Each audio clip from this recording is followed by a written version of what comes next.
জাহান্নামে এবার ভণ্ড নেতা আর কর্মীদের সাক্ষাৎ করবে। কোন সব নেতা? যাদের জীবনে নামাজ নাই, ইসলামের বিরোধিতা, কোরআনের বিরোধিতা, শরিয়া আইনের বিরোধিতা, শরিয়া আইনকে বিশ্বাসী করে না, এমন নেতা আমার সমাজে আছে না নাই? আল্লাহর কোরআনের আইন তার ভালো লাগে না, বরং যারা কোরআনের আইন কায়েম করতে চায় দেখলেই তাদেরকে ধর্ম ব্যবসায়ী আর মৌলবাদী বলে। ভাই, আলেম ওলামাদেরকে ধর্ম ব্যবসায়ী বলার আগে দয়া করে প্লিজ আয়নায় নিজেদের চেহারাটা একটু দেখে নেন।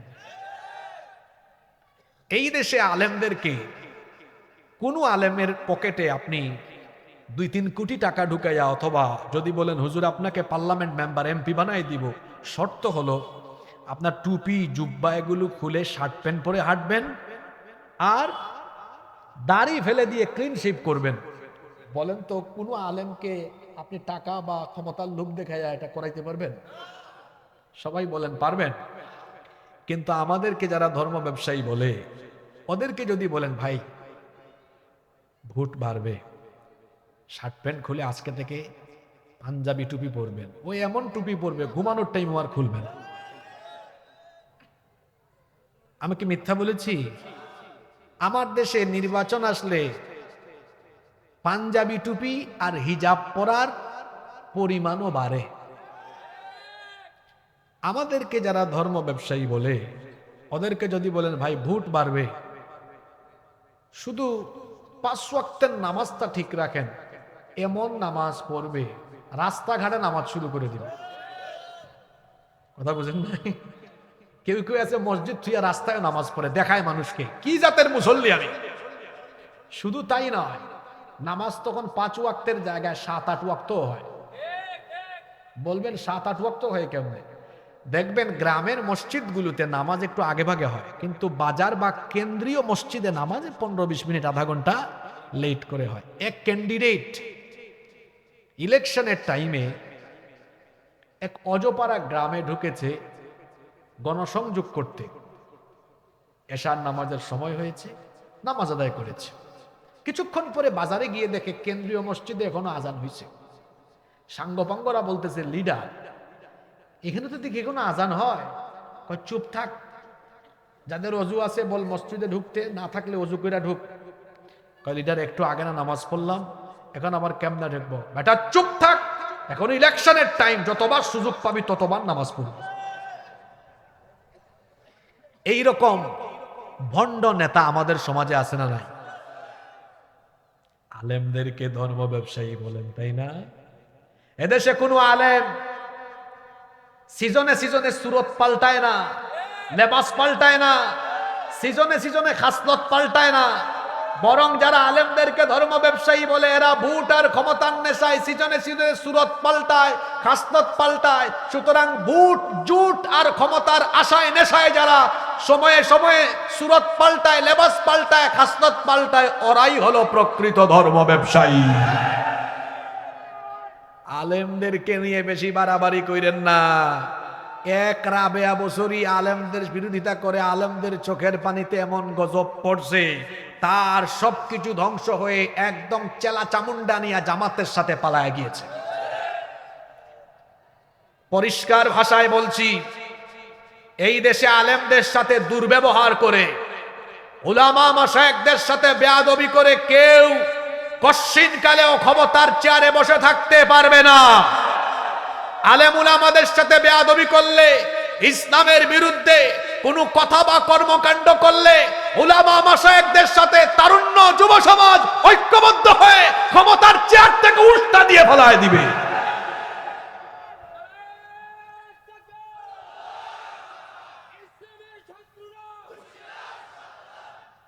সম্মানিত নীলফামারীবাসী, বলছিলাম জাহান্নামে এবার ভণ্ড নেতা আর কর্মীদের সাক্ষাৎ ঘটবে। কষ্ট হচ্ছে আপনাদের? এই তো আর 15-16 মিনিট থাকতে পারবো না আমরা। জাহান্নামে ভণ্ড নেতা আর কর্মীদের সাক্ষাৎ। কোন সব নেতার, কোন সব কর্মী যাদের দিনের কোনো খবর নাই, ইসলামের কোনো খবর নাই, দিন মানে না, আল্লাহ রাসূলের তরিকা মতো চলে না, বরং তারা মানুষের তৈরি করা, তার নেতা নেত্রীর তৈরি করা আদর্শ পথ মতে সংগ্রাম করে, যারা ইসলামের বিপরীতে, কোরআনের বিপরীতে জীবন চালায়, সংগ্রাম করে, এরা এবার জাহান্নামে একত্রিত হবে। এবার ভণ্ড সেই সকল কর্মীরা ভণ্ড নেতাদেরকে আটকায় দিবে। কোরআনে কারীমের 14 নম্বর সূরা, বাড়ি গিয়া মিলায়া একেবারে পড়ে নিয়েন। আল্লাহ যেন আমাদের অন্তরে হেদায়াত দান করেন, বলেন আমিন। কোরআনুল কারীমের 14 নম্বর সূরা, সূরাতু ইব্রাহিমের 21 নম্বর আয়াত থেকে আল্লাহ বলছেন, এবার ভণ্ড কর্মীরা তাদের ভণ্ড ইসলাম বিরোধী নেতাদেরকে আটকায়া বলবে, فقال الضعفاء للذين استكبروا إنا كنا لكم تبعا فهل أنتم مغنون عنا من عذاب الله من شيء। তারা বলবে ইন্না কুন্না লাকুম তাবান, লিডারেরা, ও লিডারেরা, ইন্না কুন্না লাকুম তাবান, নিশ্চয়ই আমরা আপনাদের অনুসারী ছিলাম, আপনারা যা বলেছেন তাই করেছি। যে অপকর্ম করতে বলেছেন, যার বিরুদ্ধে স্লোগান দিতে বলেছেন, যা করতে বলেছেন, যেখানে আগুন লাগাইতে বলছেন, যারে মারতে বলছেন, পিটাইতে বলছেন, পিস্তল দেখাইতে বলছেন, সবই করেছি। আমরা তো আপনাদের অনুসারী ছিলাম। দুনিয়াতে আপনার কাম করতে গিয়া যেখানে যেখানে সমস্যায় পড়েছি, আপনি তো মাথার ছায়া হিসাবে ছিলেন। এই ওসি, এটা আমার লোক, চুপ, বেশি কথা বললে একদম খাগড়াছড়ি রাঙ্গামাটি। লিডার, আপনি তো আমাদের মাথার ছায়া ছিলেন, দেখছেন না পোস্টার লাগাইতাম আর বক্তৃতায় বলতাম আমার আস্থা, আশা ভরসার শেষ ঠিকানা। আমার দেশে কিছু লোক আছে, এরা দেখবেন এমন চামচার ঘরের চামচা, বক্তৃতা আরম্ভ করে বিসমিল্লাহ নাই, আল্লাহর নাম নাই, রসুলের নাম, 2-3 মিনিট বক্তৃতায় চাটুকারি করতে করতে চলে যায়। চামচার ঘরের চামচা, কথাটা এইভাবেই বললাম। আপনি তো চামচা হইছেন কেন? আমারও তো কেউ আব্বা ডাকলেও তার সামনে পিছনে ঘুরাইতে পারবে না, কারণ আমার জীবনের শ্রম, রক্ত, ঘাম, আমার শক্তি সামর্থ্য, এটা কারো পিছনে সামনে চামচামি করে দিব না, বরং শক্তি সামর্থ্য আল্লাহর দ্বীনের জন্য, আল্লাহর জমিনে কোরআনের রাজ কায়েমের জন্য উৎসর্গ করব। এর বাহিরে যাওয়ার কোন সুযোগ আমাদের।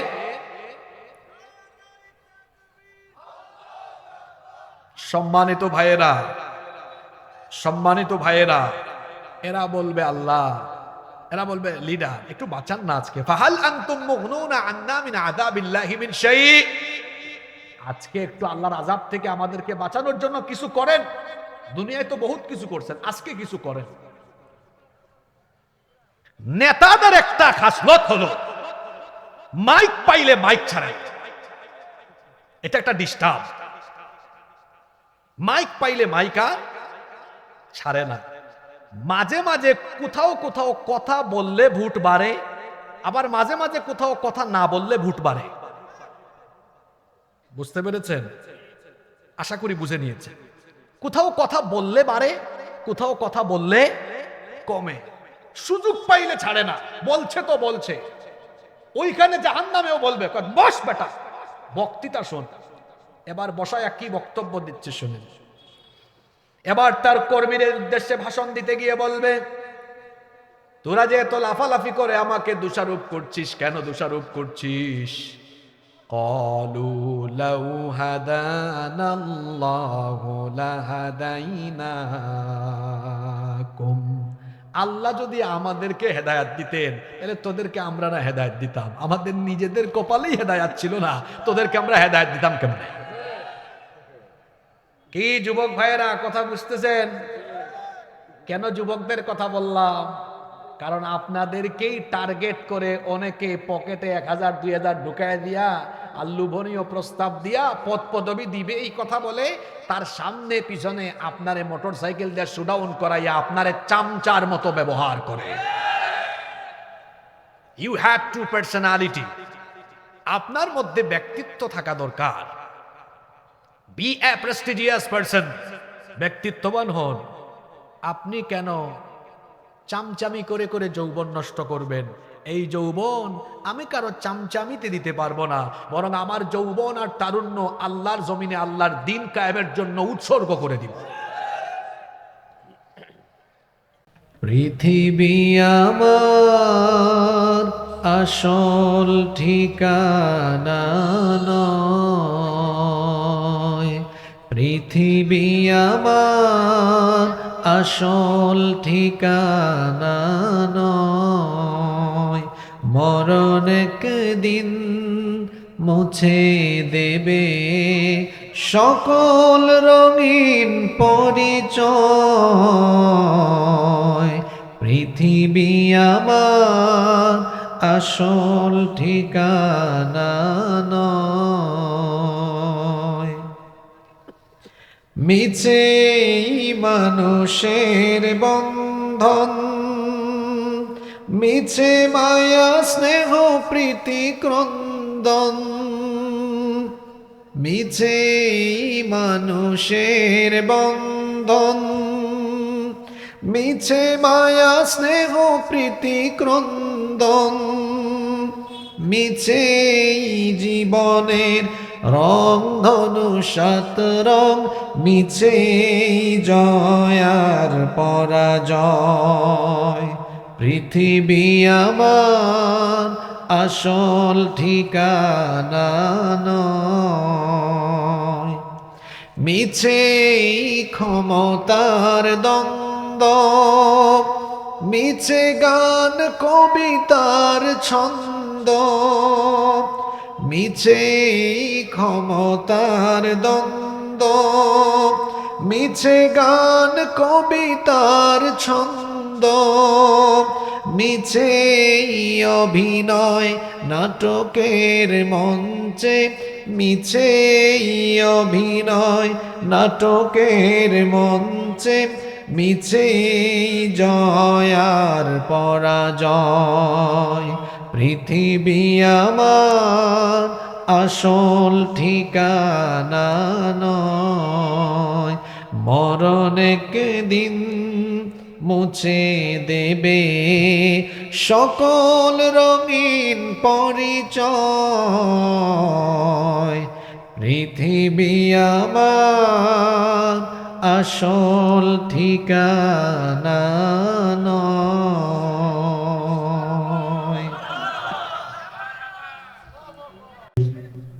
উত্তরাঞ্চলের অন্যতম শিল্পাঞ্চল নীলফামারী জেলার সদর উপজেলায় অবস্থিত পশ্চিম চাপড়া ইটাপীর জামে মসজিদের উন্নয়ন কল্পে এলাকাবাসীর উদ্যোগে আয়োজিত আজকের এই চতুর্থতম বার্ষিক তাফসিরুল কোরআন মাহফিলের সমাপনী অধিবেশনের মোহতারাম শ্রদ্ধাভাজন সভাপতি, বিশিষ্ট সমাজসেবক ও রাজনীতিবিদ, 14 নং চাপড়া সরমজানি ইউনিয়ন পরিষদের সুযোগ্য চেয়ারম্যান, এই এলাকার সকলের প্রিয় মানুষ জনাব আলহাজ মোহাম্মদ জাহাঙ্গীর আলম শাহ, হাইয়াহুল্লাহ ওয়া আতালাল্লাহু উমরাহ ওয়া বারাকাল্লাহু ফি হায়াতিহি ওয়া জাআলাহুল্লাহু মিনাল ইবাদিল মুখলিসিন। আমরা সকলে বলি আমিন। আজকের মাহফিলের সম্মানিত প্রধান অতিথি, বিশেষ অতিথি, উদ্বোধক, উপদেষ্টা মণ্ডলী, পুস্টারে উল্লেখিত সম্মানিত বরেণ্য অতিথিবৃন্দ, আল্লাহ সকলকে দ্বীনের জন্য, কোরআনের জন্য কবুল করেন। আমরা সকলে বলি আমিন। মাহফিলে উপস্থিত শ্রদ্ধাভাজন উলামা মাশায়েখ, আমার সামনে বসা পিতৃতুল্য সম্মানিত মুরব্বিয়ানে ইজাম, যুগে যুগে আল্লাহর জমিনে আল্লাহর দ্বীন প্রতিষ্ঠায় যারা অগ্রসেনানীর ভূমিকা পালন করেছেন, আমার কলিজার টুকরা প্রিয় যুবক, তরুণ এবং ছাত্র ভাইয়েরা, পর্দার আড়াল থেকে শ্রবণরতা শ্রদ্ধেয়া সম্মানিতা মা এবং বোনেরা, উপস্থিত মিডিয়ার প্রিয় কর্মী এবং সাংবাদিক ভাইয়েরা, প্রশাসন এবং গোয়েন্দা সংস্থার সম্মানিত ভাইয়েরা, প্রিয় ইটাপীর নীলফামারীবাসী, আপনারা সবাই কেমন আছেন? আলহামদুলিল্লাহ, আল্লাহ আমাকেও ভালো রেখেছেন। আমাদের সবাইকে সুস্থতার সাথে বাঁচিয়ে রেখে আজকের এই সুন্দর বরকতময় নান্দনিক এবং জান্নাতি এই আয়োজনে আমাদেরকে সামিল হওয়ার তৌফিক যিনি দান করেছেন, গলার আওয়াজ বড় করে সবাই বলেন তো তিনি কে? সেই মহান রবের জন্য হৃদয়ের সবটুকু ভালোবাসা, আবেগ, অনুভূতিকে উজাড় করে দিয়ে খুশি মনে প্রাণবন্ত আওয়াজে উচ্চ কণ্ঠে কালিমাতুশ শুকর আদায় করে আমরা সকলেই পড়ছি আলহামদুলিল্লাহ। অসংখ্য অগণিত দুরুদ এবং সালাম পেশ করছি সর্বকালের সর্বশ্রেষ্ঠ মহামানব নবিয়ুনা ওয়া সাইয়্যিদুনা ওয়া কুদওয়াতুনা মুহাম্মাদুর রাসূলুল্লাহ সাল্লাল্লাহু আলাইহি ওয়াসাল্লামের প্রতি, যাকে আল্লাহ তাআলা আমাদের হেদায়েতের জন্য পাঠিয়েছেন। আল্লাহুম্মা সাল্লি আলাইহি, আল্লাহুম্মা বারিক আলাইহি। সম্মানিত নীলফামারীবাসী, রাত 11:12 বেজে গিয়েছে। আমি এখন অপ্রাসঙ্গিক কথা বলে একটা সেকেন্ড সময়ও নষ্ট করতে চাই না। যদিও আমি আপনাদের এলাকায় প্রবেশ করেছি 8টার একটু পরে, কিন্তু স্টেজে উঠাতে দেরি হয়ে গিয়েছে। আপনাদের নীলফামারীর আয়োজন, প্রতি বছরই আমি নীলফামারীতে আসি, প্রতিটি প্রোগ্রামই সুন্দর হয়, কিন্তু আমার মনে হয় আপনাদের একটা জিনিসে পরিবর্তন আনা দরকার। সেটি হচ্ছে এই যে প্রচণ্ড কুয়াশা, এত ঠান্ডার মধ্যে হাজার হাজার নারী পুরুষ দূর দূরান্ত থেকে আসেন তাফসীর শোনার জন্য। তারা এই কুয়াশা ঘেরা কনকনে ঠান্ডার রাতে, বেশি রাত করে মাহফিল শেষ হলে তাদের বাড়ি ফিরে যেতে এবং মা বোনদেরও বাড়ি ফিরে যেতে অসুবিধার সৃষ্টি হয়। এজন্য আয়োজক কমিটির মাথায় এটা রাখা দরকার, মাহফিলে প্রধান বক্তাকে যত তাড়াতাড়ি সম্ভব স্টেজে ফ্লোর দেওয়া দরকার, যাতে করে মাহফিল 11টা 11:30টার মধ্যে শেষ করে সবাই যেন আবার নিরাপদে বেশি ঠান্ডা পড়ার আগে বাড়ি চলে যেতে পারে। আজকে যেহেতু ওনারা আমাকে দেরি করে উঠালেন, আপনারাও দীর্ঘ সময় ধরে অপেক্ষা যে কি কষ্টের জিনিস, ওই যে মানুষ একটা কথা বলে, অপেক্ষার চেয়ে মৃত্যুও শ্রেয়, কিন্তু আপনারা অপেক্ষা করে দীর্ঘ সময় বসেছেন। আমি আপনাদেরকে অনুরোধ করতে চাই, যেহেতু দেরি হয়ে গিয়েছে, আপনারা যদি আমাকে সাপোর্ট না দেন, সহযোগিতা না করেন, তাহলে আমি তো কথাবার্তা বলতে কমফোর্ট ফিল করব না। এজন্য আমি আপনাদের কাছ থেকে একটু জেনে নিতে চাই, আমরা কি ঘন্টা খানেক ধৈর্য ধরে বসে থাকার মতো মানসিকতা আমাদের সবার মধ্যে আছে? পেছনে যারা আছেন ভাই, আপনাদের কি নাই? যারা দাঁড়িয়ে আছেন আপনাদের নাই? বলেন আছে? আমি এই বছর নীলফামারীতে প্রোগ্রাম দিয়েছি 2টা, একটা হলো এই আজকে, আর একটা ফেব্রুয়ারিতে। আমরা একটা জেলায় 2টা 3টার বেশি প্রোগ্রাম দেই না। এর মধ্যে যদি দেরি করে উঠি নিজেরও খারাপ লাগে, হয়তো আপনারাও কষ্ট পেয়েছেন। আমি আপনাদের কাছ থেকে সহযোগিতা চাচ্ছি, ঘন্টা খানেক আমরা নীরবে নিরিবিলিতে বসে বসে মনোযোগের সাথে শুনবো ইনশাআল্লাহ। আমাদের সবাইকে আপনি তৌফিক দিয়ে দেন। চলেন আমরা শুরু করি। এই পৃথিবী যেখানে আমরা বসবাস করছি, এই পৃথিবীতে আমরা চিরকাল থাকব না। এমনকি এত সুন্দর এই পৃথিবী, এটাও থাকবে না। একদিন ইসরাফিল আলাইহিস সালাম, একজন বিশেষ ফেরেশতা, যাকে আল্লাহ তাআলা একটা দায়িত্বের জন্যই সৃষ্টি করেছেন, সেটি হচ্ছে সিংহায় একটা ফুৎকার দেওয়া। কিয়ামতের দিন সূর্য পশ্চিম দিক থেকে উঠবে, আল্লাহ বলবেন ইসরাফিল দায়িত্ব শুরু করো, সিংহা বাজাবেন। তিনি সিংহায় ফুৎকার দিবেন 2 বার। প্রথমবার যখন সিংহায় ফুৎকার দিবেন, আসমান আর জমিন উলট পালট হয়ে যাবে। আল্লাহু আকবার। পৃথিবীর সব কিছু চূর্ণ বিচূর্ণ, লন্ড ভণ্ড, মেসাকার হয়ে গিয়ে কিয়ামতের সেই মহাপ্রলয়ঙ্কারী ঘটনা সংঘটিত হয়ে যাবে। এবার আল্লাহ তাআলা ইসরাফিল আলাইহিস সালামকে বলবেন, ইসরাফিল তুমি দ্বিতীয়বার সিংহায় ফুৎকার দাও। তিনি যখন দ্বিতীয়বার সিংহায় ফুৎকার দিবেন, কবর খুলে যাবে। সব মানুষ কবর থেকে উঠে উঠে বিক্ষিপ্ত পঙ্গপালের মতো হাসরের ময়দানে গিয়ে হাজির হবে। কিয়ামতের দিন হাসরের মাঠে বিচারের দিনে সকলকে আল্লাহর সামনে দাঁড়াতে হবে। এ ব্যাপারে কি আপনাদের মধ্যে কোনো সন্দেহ আছে? সবাই আমরা দাঁড়াবো হাসরের মাঠে। কিয়ামতের দিন মানুষেরা দুই দলে ভাগ হবে। এখন তো আপনাদের দেশে কত দল, আরে বাপরে বাপ, দল আর দল। এখানে যদি আপনারা বলেন কে কোন দল করেন, তো লম্বা লিস্ট করতে হবে। কেউ এই দল, কেউ ওই দল, কেউ আরেক দল। কিন্তু হাসরের মাঠে অত দল নাই, দল হলো দুইটা। জোরে বলেন, দল কয়টা? ফারিকুন ফিল জান্নাহ ওয়া ফারিকুন ফিস সাঈদ। এক দল জান্নাতি, আরেক দল জাহান্নামী। আবার এদের মধ্যে এক গ্রুপ হলো আসহাবুল ইয়ামিন, ডানপন্থী। আরেক দল হচ্ছে আসহাবুশ শিমাল, বামপন্থী।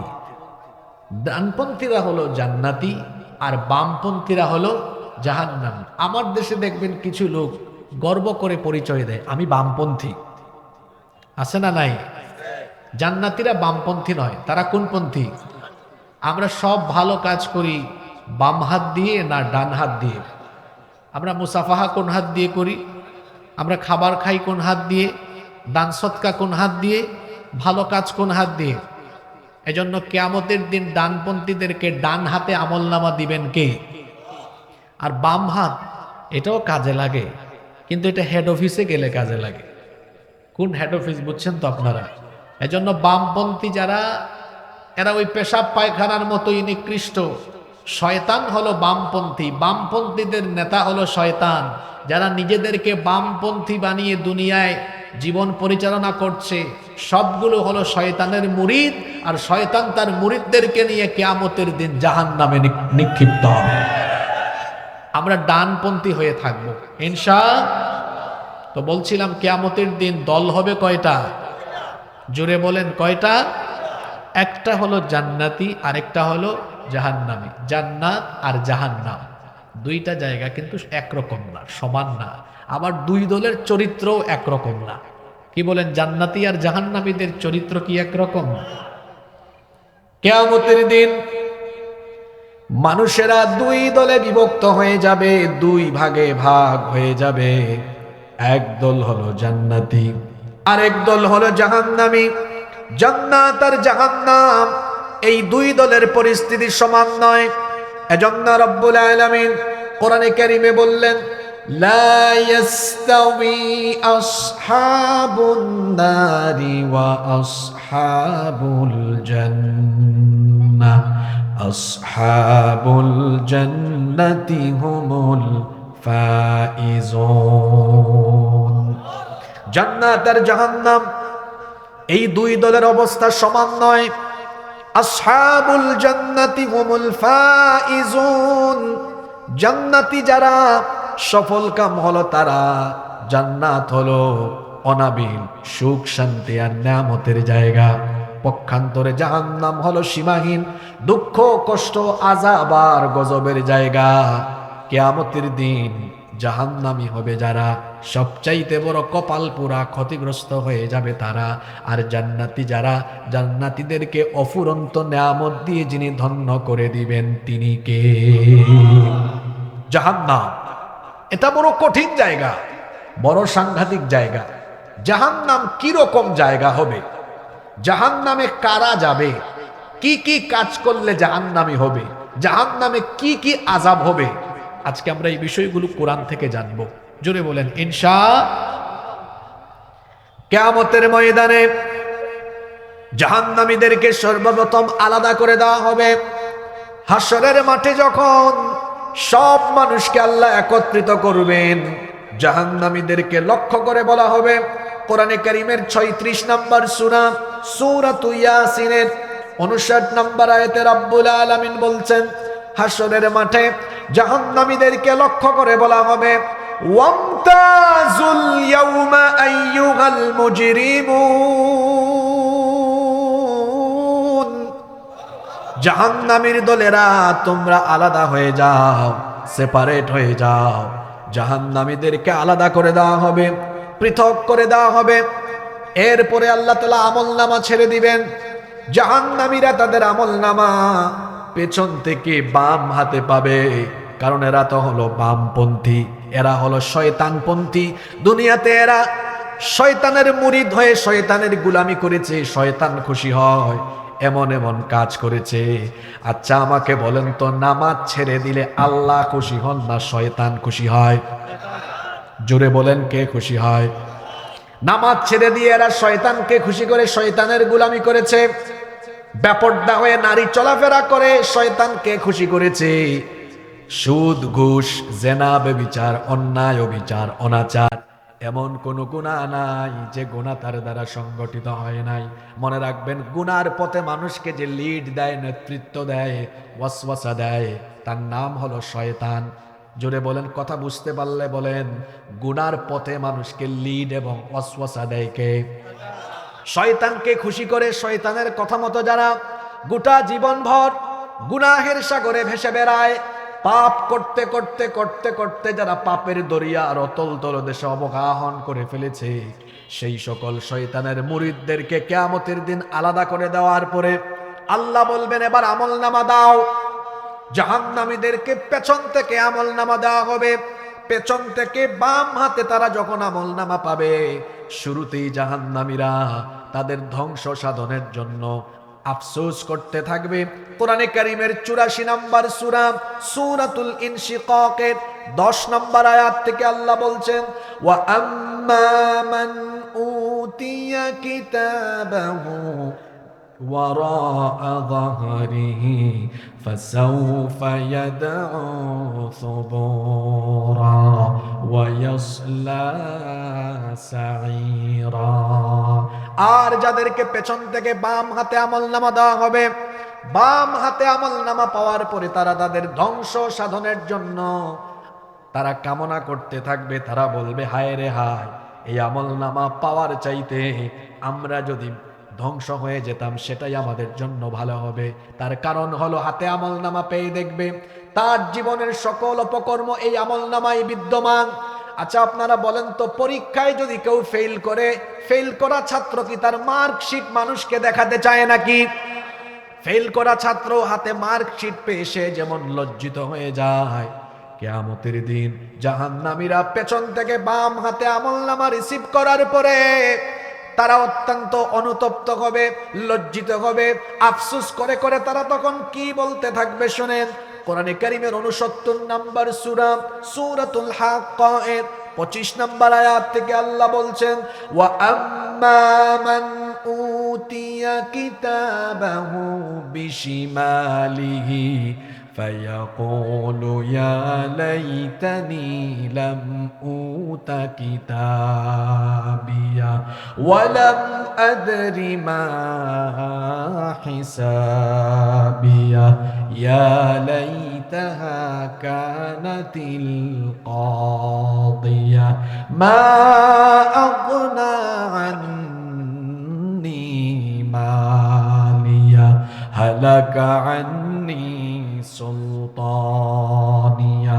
আল্লাহ তাআলা বলছেন, যাদেরকে পেছন থেকে বাম হাতে আমলনামা দেওয়া হবে, বাম হাতে আমলনামা পেয়ে তারা আফসোস করে বলবে, ইয়া লাইতানি, আয় আফসোস, লাম উতা কিতাবিয়া, আমার হাতে যদি আমার আমলনামা না দেয়া হতো। তারা আরো বলবে, ওয়ালাম আদরি মা হিসাবিয়া, আজ যদি আমাকে আমার হিসাবের খাতা না দেওয়া হতো, আমার কাছ থেকে যদি হিসাব নেওয়া না হতো। ইয়া লাইতাহা কানাতিল কাদিয়া, হায় রে হায়, দুনিয়ায় যে আমার মৃত্যু হয়েছিল সেটাই যদি আমার জন্য শেষ হতো, এখন যদি আবার পুনরায় জীবিত করে আমাকে দাঁড়ানো না লাগতো সেটাই আমার জন্য ভালো হতো। আফসোস করে করে তারা আরো বলবে, মা আগনা আন্নি মালিয়া, হায় হায় হায়, এত ধন সম্পদ ছিল, সেই ধন সম্পদ কোনো কাজে লাগলো না। হালাকা আন্নি সুলতানিয়া, এত ক্ষমতা ছিল আমার, ইউনিয়ন পরিষদের মেম্বার ছিলাম, চেয়ারম্যান ছিলাম, উপজেলা পরিষদের চেয়ারম্যান, পৌরসভা সিটি কর্পোরেশনের মেয়র ছিলাম, পার্লামেন্ট মেম্বার ছিলাম, মিনিস্টার ছিলাম, হায় রে হায়, দুনিয়াতে আমার এত ক্ষমতা, এত দাপট, এত আধিপত্য, এই হাসরের মাঠে এখন আমার কোনো ক্ষমতা, আধিপত্য কোনো কিছুই কাজে লাগতেছে না। কথা বুঝে থাকলে বলেন তো, কিয়ামতের দিন একমাত্র ক্ষমতা থাকবে কার হাতে? আল্লাহ ছাড়া কারো কর্তৃত্ব সেই দিন সেখানে চলবে না। বাম হাতে আমলনামা দেওয়ার পরে জাহান্নামীরা বাম হাতে আমলনামা পাওয়ার পরে আল্লাহ বলবেন তুই তোর আমলনামা নিজেই পড়। আল্লাহ তাদেরকে বলবেন ইকরা কিতাবাকা কাফা বিনাফসিকাল ইয়াউমা আলাইকা হাসিবা। তোর আমলনামা তুই পড়। নীলফামারীবাসী আদালতে মামলা হলে এজলাসে আইনজীবীরা হেয়ারিং করে এরপরে সাক্ষ্য গ্রহণ হয়। দুনিয়ার বিচারের সাথে আখিরাতের বিচারের কোনো মিল নাই। হাতে আমলনামা পাওয়ার পরে আল্লাহ বলবেন তোর আমলনামা তুই পড়, তোরটা তুই পড়, অন্য কেউ পড়ে দিবে না। জাহান্নামীরা হাতে আমলনামা পেয়ে তারা পড়তে চাইবে না। পড়বে কেমনে বলেন তো? এটা দেখবে খালি গুনাহ লিখা, এখানে শুধু পাপ আর পাপ। রাত ৩টা ৪টা পর্যন্ত মোবাইলে যে অপকর্ম করেছে সেগুলো এখানে লেখা আছে। সুদ খেয়েছে, ঘুষ খেয়েছে, চাঁদাবাজি করেছে, লুণ্ঠন করেছে, ডাকাতি করেছে, মানুষের হক নষ্ট করেছে, 5 ওয়াক্ত নামাজ ছেড়ে দিয়েছে, যত রকমের গুনাহ আর অপকর্ম করেছে, সকল গুনাহ আর অপকর্ম আমলনামায় থাকবে কি থাকবে না? অবশ্যই থাকবে। আল্লাহ বলবেন কিরে তুই পড়স না কেন? তোরে বললাম পড়তে, তুই পড়িস না কেন? এদিকে তাকান, কি কথা চলে বুঝতেছেন?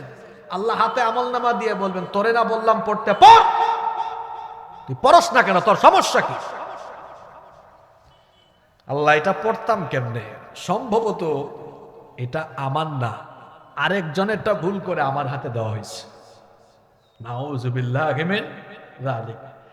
বাঁচার জন্য একটু কৌশল অপকৌশল অবলম্বন করবে, বলবে আল্লাহ এটা আমার না, এই জন্য আমি পড়তেছি না।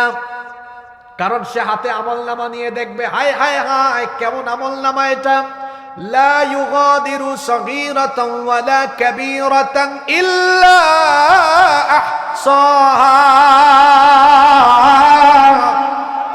ছোট আর বড় কোনো কিছুই বাদ নাই, সবই এখানে লিপিবদ্ধ করা আছে। পড়তে চাইবে না। আল্লাহ বলবেন কিরে জাহান্নামী, তোর আমলনামা তুই পড়িস না কেন? সে বলবে আল্লাহ এটা আমার না, সম্ভবত ভুল করে আরেকজনেরটা আমাকে দিয়ে দেওয়া হয়েছে।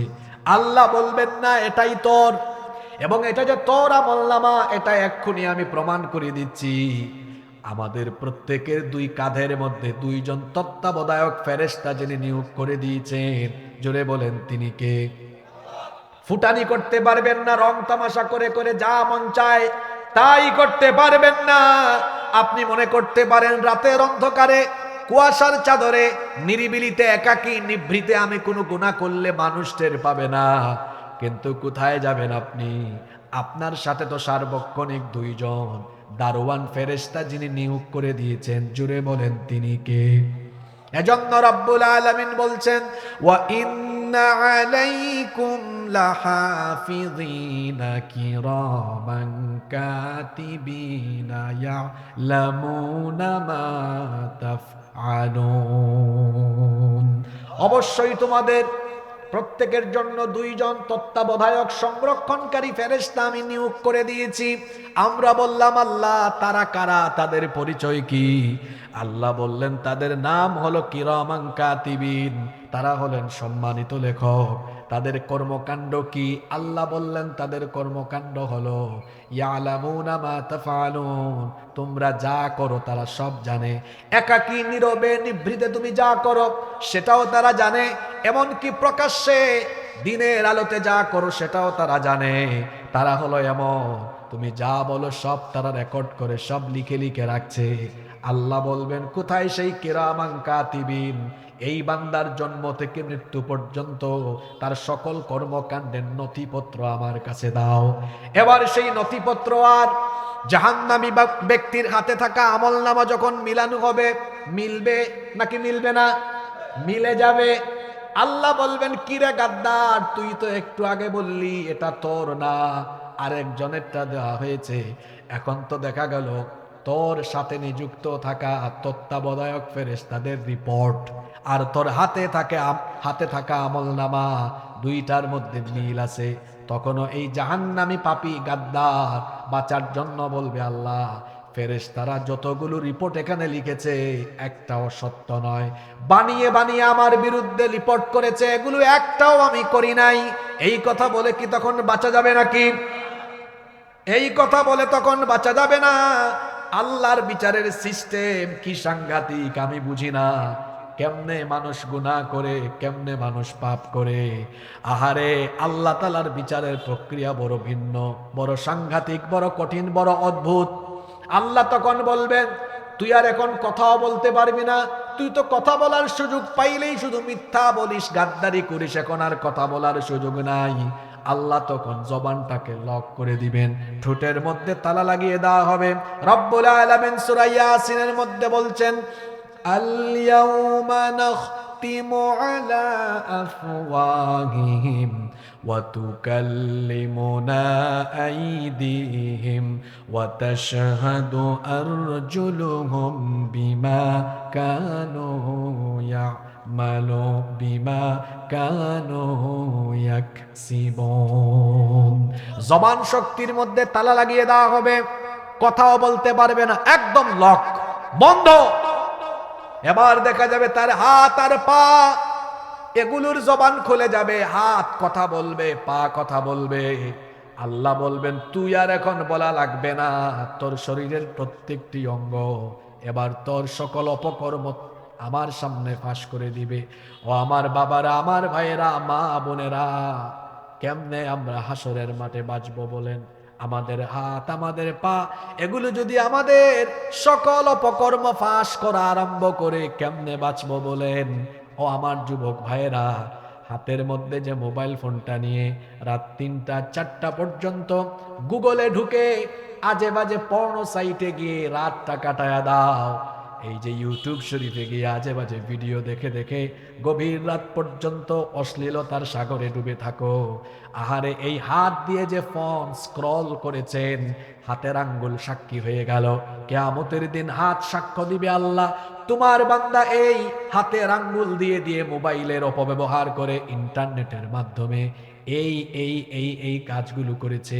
হাত যখন বলা আরম্ভ করবে, কি করে আমরা বাঁচবো বলেন?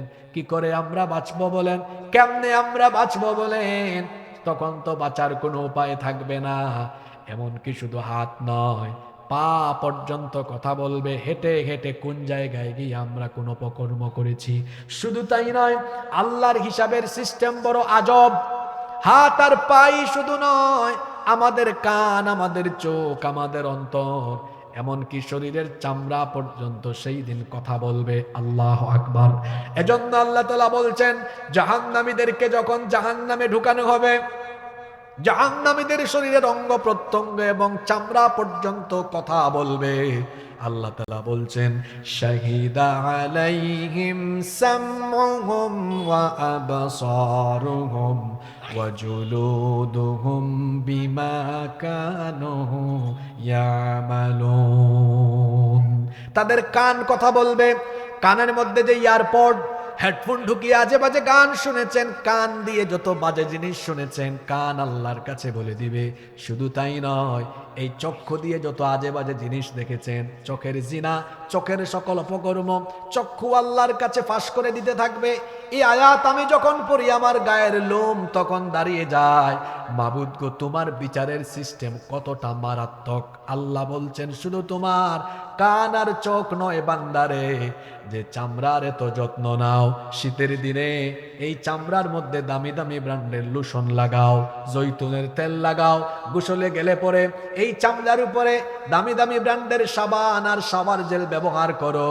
কিন্তু বান্দা, এই চামড়া পর্যন্ত তোমার অপকর্ম ফাঁস করা আরম্ভ করবে। চামড়ারও জবান যিনি খুলে দিবেন, জোরে বলেন তিনি কে? চামড়া কথা বলবে।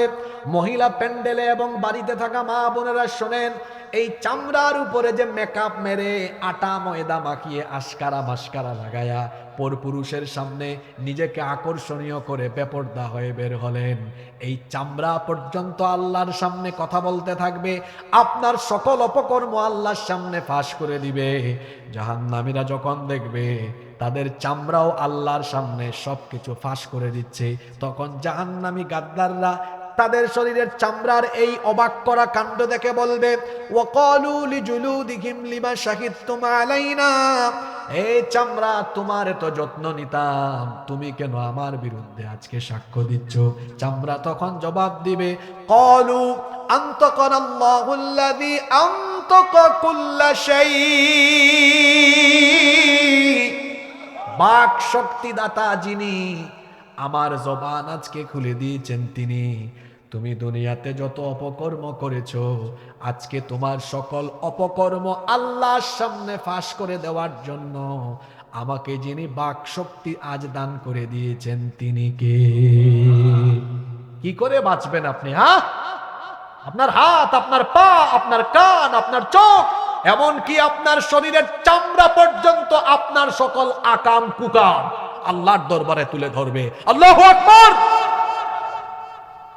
আল্লাহ এবার বলবেন, এই পাপী, তুই না এতক্ষণ বললি কিছুই করিস নাই, এখনো কি অস্বীকার করবি নাকি? অস্বীকার করলে কিন্তু একদম ভিডিওতে সব ফাঁস করে দিব। ভিডিওতে ফাঁস করার মতো কি যোগ্যতা ক্ষমতা আল্লাহর নাই? এই যে আমার সামনে এতগুলো ক্যামেরা, এই ক্যামেরা আবিষ্কার করেছে মানুষ, ক্যামেরা বানিয়েছে মানুষ, কিন্তু ক্যামেরা বানানোর জন্য মানুষের মাথার মধ্যে যিনি জ্ঞান দিয়েছেন তিনি কে?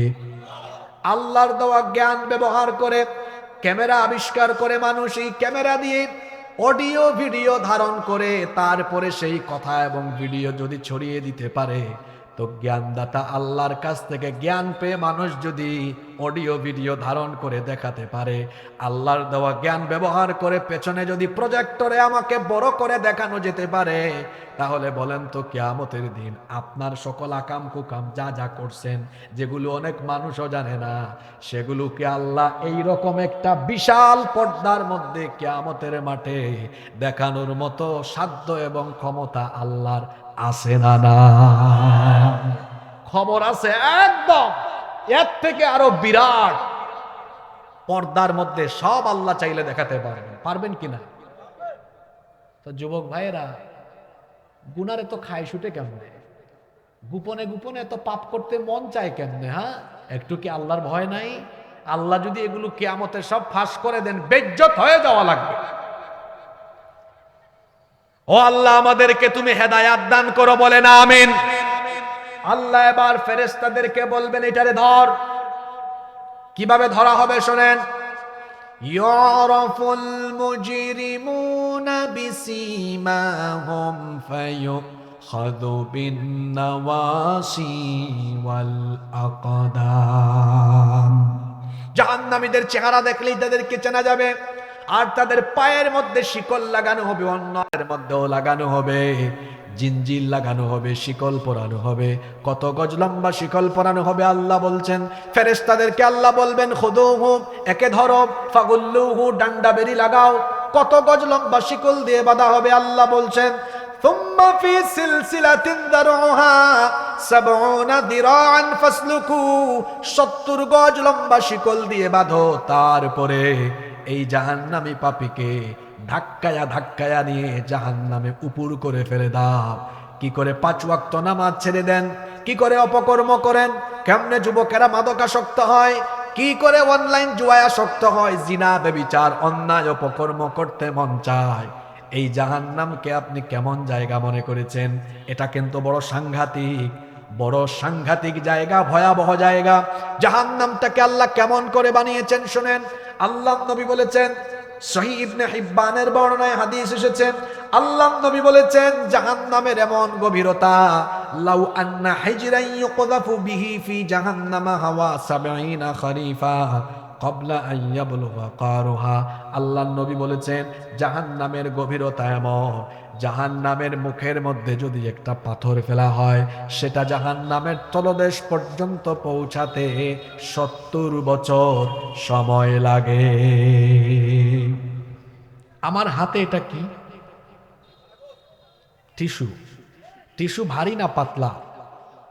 পাতলা কোনো জিনিস নিচে ফেললে এটা পড়তে দেরি হয়, কিন্তু ভারী কোনো বস্তু নিচে পড়তে সময় আরো দ্রুত সময়ে পড়ে যায়, তাই না? জিনিসটা যত ভারী হবে তত তাড়াতাড়ি নিচে পড়বে। দেখেন, জাহান্নামের গভীরতার ব্যাপারে বলা হচ্ছে, জাহান্নামের মুখে একটা পাথর ফেললে এটা জাহান্নামের তলদেশে গিয়ে পৌঁছাতে 70 বছর সময় লাগে। আল্লাহ আকবার। কি করে গুনাহ করেন, কি করে পাপ করেন আমি জানি না, জাহান্নাম এত মারাত্মক, এত ক্ষিপ্র। জাহান্নাম কিয়ামতের দিন এমন ক্ষিপ্রতা, এমন তীব্রতা ধারণ করবে।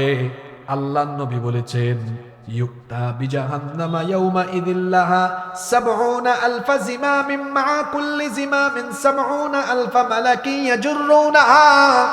আল্লাহর নবী বলেছেন, জাহান্নামকে এমন অবস্থায় টেনে আনা হবে, সেই দিন জাহান্নামের ৭০,০০০ লাগাম থাকবে। কথা বুঝে থাকলে বলেন কত হাজার লাগাম? জাহান্নামের ৭০,০০০ লাগাম থাকবে। আবার প্রত্যেকটা লাগাম ধরে রাখার জন্য প্রতিটা লাগামে ৭০,০০০ ফেরেশতা থাকবে। চিন্তা করেন কত ভয়ঙ্কর। লাগামের সংখ্যা হলো ৭০,০০০, আবার প্রতিটা লাগামে নিয়োগকৃত ফেরেশতার সংখ্যা হলো ৭০,০০০। তাহলে গোটা জাহান্নামে শুধু লাগাম ধরে রাখার জন্য কত ফেরেশতা? ৭০,০০০ গুণ ৭০,০০০ সমান হলো ৪৯০ কোটি। ৪৯০ কোটি, ৪৯০ কোটি। তার মানে জাহান্নামের লাগামকে ধরে রাখার জন্য মহান আল্লাহ ৪৯০ কোটি ফেরেশতার লাগামেই নিয়োগ করে রেখেছেন। আল্লাহু আকবার। রাত গভীর হয়ে গেলে ওয়াজ করে মজা পাওয়া যায় না, কারণ মানুষের ব্রেইনকে আপনারা টায়ার্ড বানায়, ক্লান্ত বানায় আমাদেরকে উঠান। হায় রে কমিটি, প্রধান বক্তাকে দিবেন সব বক্তার আগে, বাকি সব বক্তাকে দিবেন পরে, সারা রাত ওয়াজ করেন। এমন এমন কথাগুলো আমরা বলি, অনেকে এদিক থাকে। আমি তো এখান থেকে সবাইকে দেখতেছি, ক্লাসে যখন ছাত্ররা কেউ ডানে বামে তাকায় তখন আর কথা বলতে মজা লাগে না। মাঝখান থেকে একজন উঠে আরেকজন এদিক তাকায়, এটা কোনো পরিবেশ নয়। আপনারা রাগ করবেন না, উত্তরাঞ্চলে এই পরিবেশটা নীলফামারীতে বেশি। গত বছর আমি ডুমার এই কথা বলে গিয়েছি এবং রাগ করে বলেছিলাম এই ডুমারে আর আসবই না। 11টার পরে উঠেছি। ভাই, আমরা একাডেমিশিয়ান মানুষ, আমরা যখন বসি শেষ পর্যন্ত শুধু কোরআন হাদিস দিয়ে কথা বলতে পছন্দ করি। মাহফিলে যদি শুধু কালেকশনের উদ্দেশ্য থাকে তাহলে রাস্তায় বসায় দিবেন, তুলতে থাকবে। আর মানুষকে ওয়াজ শোনানোর উদ্দেশ্য হলে টাইম ম্যানেজমেন্ট শিখবেন, যথাসময়ে বক্তা উঠাবেন। জাহান্নামের গভীরতা এবং তীব্রতার কথা বলছিলাম। আবার এর আগুনের ধরন কেমন?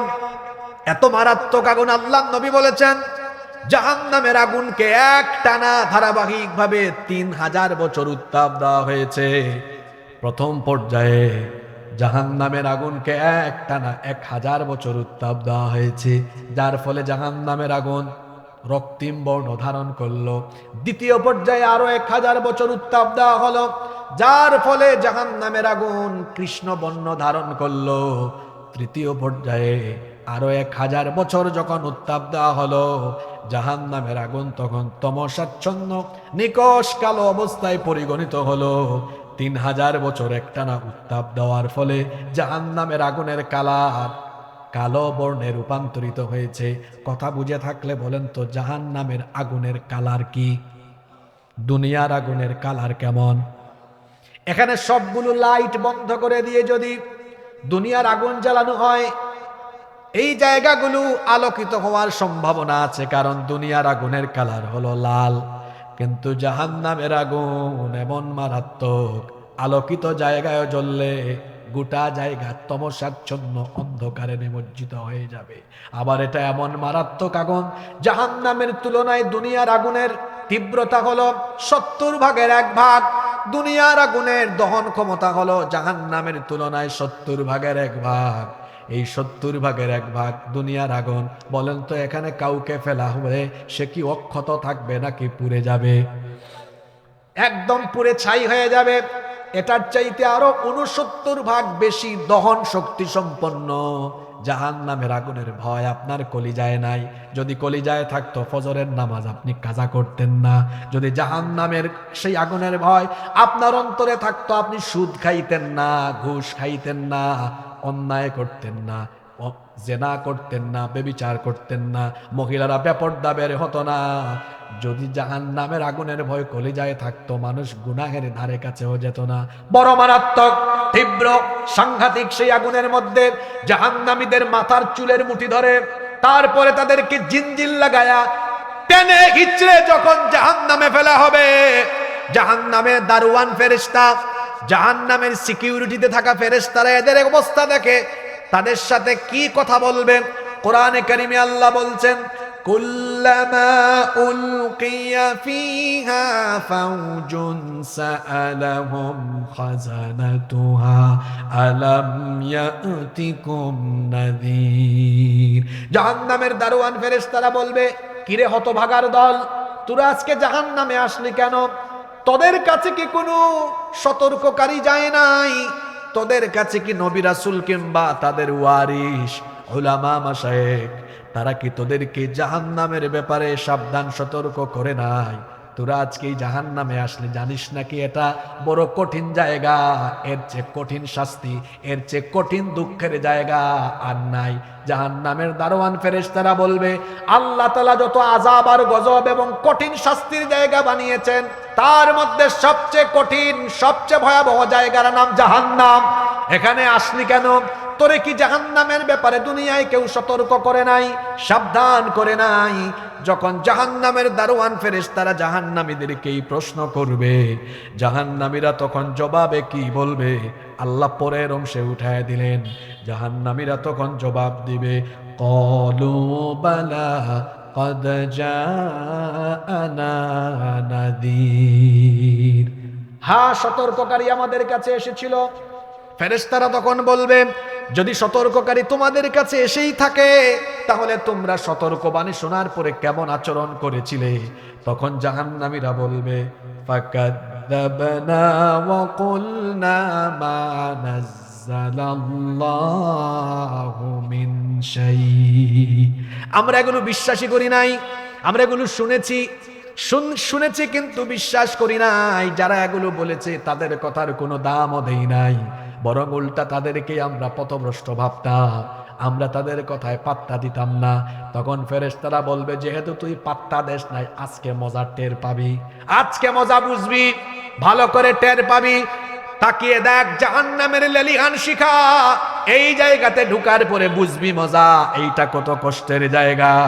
যখন জাহান্নামের ফেরেশতারা এদেরকে টেনে টেনে এবার জাহান্নামের দিকে নিয়ে যাবে, তখন এই জাহান্নামী পাপী তাপীরা, জাহান্নামী গুনাহগারেরা তখন আফসোস করে বলবে, হায় রে হায়, ওয়া ক্বালু লাউ কুন্না নাসমাউ আও নাকিলু মা কুন্না ফি আসহাবিস সাঈর।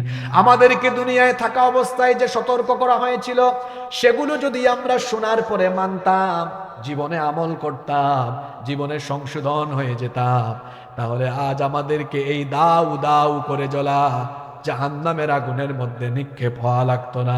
সেই সময় যদি জাহান্নামীরা আফসোস করেন, তখন কি আফসোস করে কোনো ফায়দা হবে নাকি?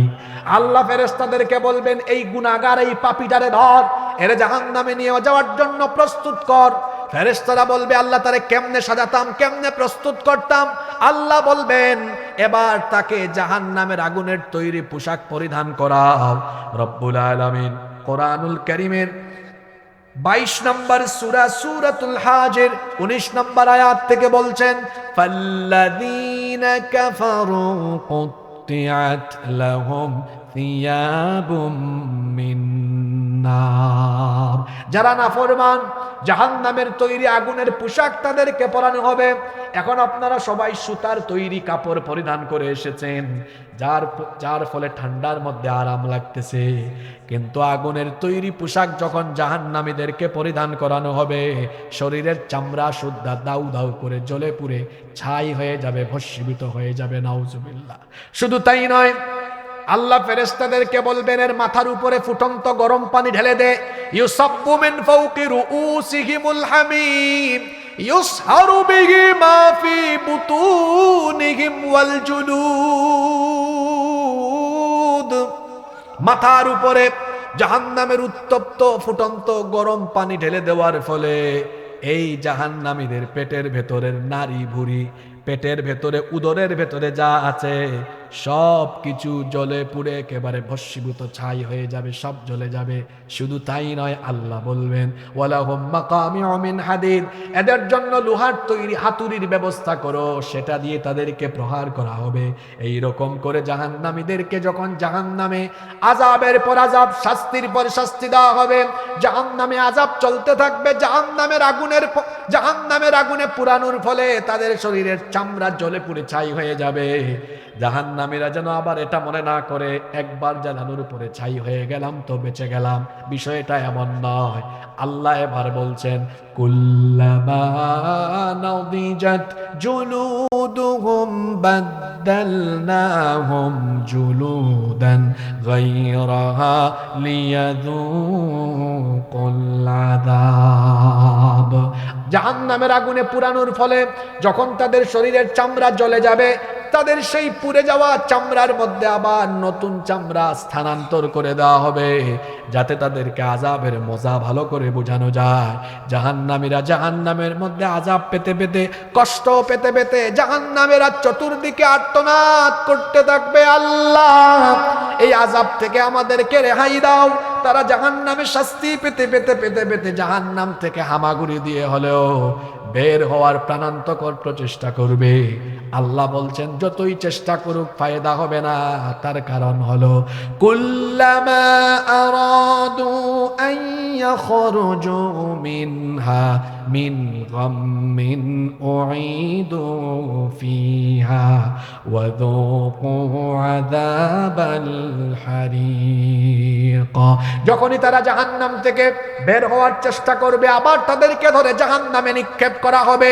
জাহান্নামীরা এইভাবে করে জাহান্নামে পুড়তে থাকবে, দগ্ধ হতে থাকবে, জাহান্নামের আযাব পেতে থাকবে, কষ্ট আর যন্ত্রণা পেতে পেতে জাহান্নামীরা একটা সময় আবেদন করবে, মাবুদ গো এত আযাব দিচ্ছ, এত কষ্ট দিচ্ছ, আমরা বড় ক্ষুধার্ত আর পিপাসার্ত হয়ে গিয়েছি, একটু দয়া করে আমাদেরকে পানি দাও, আমাদেরকে কিছু খাবার দাও। আল্লাহ এবার তাদেরকে পানিও দিবেন। কেমন পানি দিবেন আল্লাহ বলছেন লা ইয়াযুকুনা ফিহা বারদাও ওয়ালা শারাবা ইল্লা হামিমান ওয়া গাসসাকা। সেখানে তৃষ্ণা নিবারণকারী সুপ্রিয় কোমল ঠান্ডা কোনো পানি থাকবে না, বরং পানিও চাইলে তাদেরকে জাহান্নামের ফুটন্ত গরম পানি দেওয়া হবে। এবং শরীরে ঘা হলে যে পুজ হয়, ক্ষত হলে যে পুজ হয়, ক্ষতের ক্ষরণ পুজ দেওয়া হবে। জাহান্নামীরা এটা গিলতে পারবে না, খেতেও পারবে না। শুধু তাই নয়, জাহান্নামীদের যখন ক্ষুধা লাগবে খাবার চাইলে কেমন খাবার দেওয়া হবে আল্লাহ বলছেন লাইসা লাহুম তাআমুন ইল্লা মিন দারি' লা ইউসমিনু ওয়া লা ইউগনি মিন জু'। কাঁটাযুক্ত ঘাস তাদেরকে দেওয়া হবে। জাহান্নামীরা গরু ছাগলের চাইতেও নিকৃষ্ট। গরু ছাগলও ভালো ঘাস খায়, কিন্তু জাহান্নামীদেরকে কাঁটাযুক্ত ঘাস দেওয়া হবে। জাহান্নামীরা ক্ষুধার ফলে কাঁটাযুক্ত ঘাস ঢুকায় দিবে, মুখের ভেতর ঢুকানোর পরে গলায় আটকে যাবে, এটা তারা ভিতরে গিলতেও পারবে না, গলায় আটকে যাবে। আল্লাহ বলছেন লা ইউসমিনু ওয়া লা ইউগনি মিন জু'। এগুলো তাদের ক্ষুধা নিবারণ করবে না, শরীরে কোনো পুষ্টিও যোগাবে না।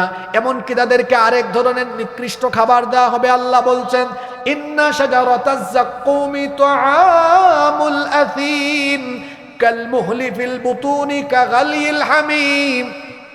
যাক্কুম নামক এক ধরনের নিকৃষ্ট খাবার তাদেরকে দেওয়া হবে, যেটা গ্রহণ করার ফলে তাদের উদরের ভেতর থেকে সবকিছু উতলে বের হয়ে যাওয়ার মতো পরিস্থিতি হবে। নাউজুবিল্লাহ। জাহান্নামীরা কোথাও কোনো ক্ষুধা নিবারণকারী খাবার এবং তৃষ্ণা নিবারণকারী পানিও পাবে না। হঠাৎ করে জাহান্নামীরা দেখবে জান্নাতের ভেতরে জান্নাতীরা বড় আরামে আছে। যারা কনকনে ঠান্ডার দিনে ফজরের নামাজেও যেত, 5 ওয়াক্তের নামাজে ছিল, তারা কখনো হারাম পথে যায় নাই, গুনাহ করে নাই, পাপ করে নাই, সারা জীবন আল্লাহর হুকুম আহকাম মেনে চলেছে। ওই তো জান্নাতের ভেতরে সেই সকল জান্নাতি ভাইদেরকে দেখা যায়। জাহান্নামীরা লক্ষ্য করে দেখবে জান্নাতের ভেতরে জান্নাতীরা অফুরন্ত রিজিকের নেয়ামত ভোগ করছে। এবার তারা কিছু পানি আর খাবারের জন্য জান্নাতীদের কাছে গিয়ে ভিক্ষার হাত পাতবে। জাহান্নামীরা জান্নাতীদেরকে কি বলবে, তাদের কথোপকথন আল্লাহ তাআলা কোরআনে কারীমের 7 নম্বর সূরা সূরাতুল আরাফের 50 নম্বর আয়াতে তুলে দিলেন। জাহান্নামীরা গিয়ে জান্নাতীদেরকে বলবে, ওয়ানাদা আসহাবুন নারি ওয়া আসহাবাল জান্নাতি আন আফিদু আলাইনা মিনাল মাই আও মিম্মা রাযাকাকুমুল্লাহ। জাহান্নামীরা গিয়ে বলবে, হে জান্নাতি ভাইয়েরা, তোমাদেরকে আল্লাহ তাআলা যে রিজিক দিয়েছেন, কিছু রিজিক, কিছু খাবার আর পানীয় আমাদের দিকে ছুড়ে দাও, আমরাও খায়া দায়া বাঁচি। যখন জাহান্নামীরা জান্নাতীদের কাছে আবদার করবে, জান্নাতীরা তখন জাহান্নামীদেরকে জবাব দিবে, ক্বালু ইন্নাল্লাহা হাররামাহুমা আলাল কাফিরিন। এই জাহান্নামীরা, তোদের মতো পাপী আর গুনাহগারদের জন্য আল্লাহ জান্নাতের সকল নাজ নেয়ামতকে হারাম করে দিয়েছেন। নাউজুবিল্লাহি মিন যালিক। কি কঠিন পরিস্থিতি দেখেন, একদিকে আযাব, খাবারও নাই, পানিও নাই, জাহান্নামীরা আপসেট, হতাশ হয়ে পড়ে থাকবে। হঠাৎ করে, শুনতেছেন আপনারা, হঠাৎ করে জাহান্নামীরা জাহান্নামে তাদের ভণ্ড নেতাদের সাথে সাক্ষাৎ লাভ করবে। কাদের সাথে? ঘুমাই গেছেন নাকি আপনারা? এগুলো শুই না, এখান থেকে উঠেন, নইলে সকালবেলা আবার ওই ভণ্ড নেতাদের সাথে চলাফেরা শুরু করবেন। তো আমার কথাবার্তা শুই না, এখন রাস্তাঘাটে বলি আর না, হুজুরটা এতক্ষণ বহুত ভালো ওয়াজ করছিল, হঠাৎ করে বেলাইনে চলে গেছে। বেলাইনে আমি যাই নাই, বেলাইনে আপনি গিয়েছেন। আপনার লাইন ঠিক করে দেওয়ার জন্য আমি সূরা নাম্বার, আয়াত নাম্বার বলি, বাড়ি গিয়ে মিলাই দেখেন। এই স্পষ্ট কথাবার্তা শোনার পরেও যারা বিপথে যাবে, আমি মনে করব শয়তান তার মগজের মধ্যে, তার বিবেকের মধ্যে পেশাব করে দিয়েছে। বুঝে না কেন এগুলো? আল্লাহ তাআলা কোরআনে কিচ্ছু গোপন রাখেন নাই, সব আল্লাহ তাআলা ফাঁস করে দিয়েছে। জাহান্নামে এবার ভণ্ড নেতা আর কর্মীদের সাক্ষাৎ করবে। কোন সব নেতা? যাদের জীবনে নামাজ নাই, ইসলামের বিরোধিতা, কোরআনের বিরোধিতা, শরিয়া আইনের বিরোধিতা, শরিয়া আইনকে বিশ্বাসী করে না, এমন নেতা আমার সমাজে আছে না নাই? আল্লাহর কোরআনের আইন তার ভালো লাগে না, বরং যারা কোরআনের আইন কায়েম করতে চায়, দেখলেই তাদেরকে ধর্ম ব্যবসায়ী আর মৌলবাদী বলে।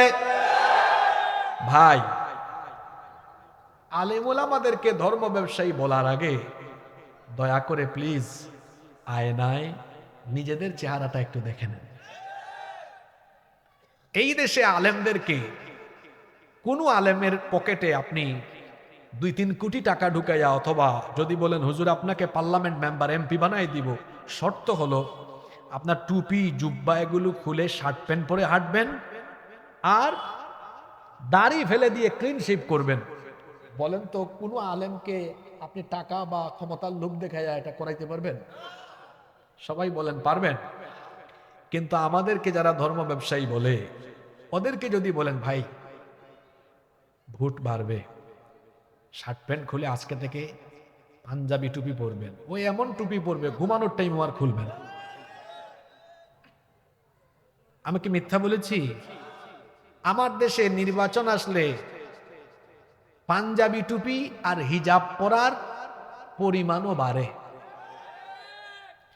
আমাদেরকে যারা ধর্ম ব্যবসায়ী বলে, ওদেরকে যদি বলেন ভাই ভোট বাড়বে, শুধু 5 ওয়াক্তের নামাজটা ঠিক রাখেন, এমন নামাজ পড়বে রাস্তাঘাটে নামাজ শুরু করে দিবে। কথা বুঝেন ভাই? কেউ কেউ আছে মসজিদ থুইয়া রাস্তায় নামাজ পড়ে, দেখায় মানুষকে কি জাতের মুসল্লি আমি। শুধু তাই নয়, নামাজ তখন 5 ওয়াক্তের জায়গায় 7-8 ওয়াক্তও হয়। বলবেন 7-8 ওয়াক্ত হয় কেমনে? দেখবেন গ্রামের মসজিদগুলোতে নামাজ একটু আগে ভাগে হয়, কিন্তু বাজার বা কেন্দ্রীয় মসজিদে নামাজ 15-20 মিনিট, আধা ঘন্টা লেট করে হয়। এক ক্যান্ডিডেট ইলেকশনের টাইমে এক অজপাড়া গ্রামে ঢুকেছে গণসংযোগ করতে। এশার নামাজের সময় হয়েছে, নামাজ আদায় করেছে। কিছুক্ষণ পরে বাজারে গিয়ে দেখে কেন্দ্রীয় মসজিদে এখনো আজান হয়েছে। সাঙ্গপাঙ্গরা বলতেছে, লিডার এখানে তো দেখি কোনো আজান হয়। কয় চুপ থাক, যাদের অজু আছে বল মসজিদে ঢুকতে, না থাকলে অজু করে ঢুক। কয় লিডার একটু আগে না নামাজ পড়লাম, এখন আবার কেমনে ঢুকবো? বেটা চুপ থাক, এখন ইলেকশনের টাইম, যতবার সুযোগ পাবি ততবার নামাজ পড়বি। এইরকম ভণ্ড নেতা আমাদের সমাজে আছে না নাই? আলেমদেরকে ধর্ম ব্যবসায়ী বলেন, তাই না? এদেশে কোনো আলেম সিজনে সিজনে সুরত পাল্টায় না, লেবাস পাল্টায় না, সিজনে সিজনে খাসলত পাল্টায় না। বরং যারা আলেমদেরকে ধর্ম ব্যবসায়ী বলে, এরা ভোট আর ক্ষমতার নেশায় সিজনে সিজনে সুরত পাল্টায়, খাসলত পাল্টায়। সুতরাং ভোট জুট আর ক্ষমতার আশায় নেশায় যারা সময়ে সময়ে সুরত পাল্টায়, লেবাস পাল্টায়, খাসলত পাল্টায়, ওরাই হলো প্রকৃত ধর্ম ব্যবসায়ী। আলেমদেরকে নিয়ে বেশি বাড়াবাড়ি কইরেন না। এক রাবেয়া বছরই আলেমদের বিরোধিতা করে, আলেমদের চোখের পানিতে এমন গজব পড়ছে, তার সবকিছু ধ্বংস হয়ে একদম চেলা চামুন্ডা নিয়ে জামাতের সাথে পালায় গিয়েছে।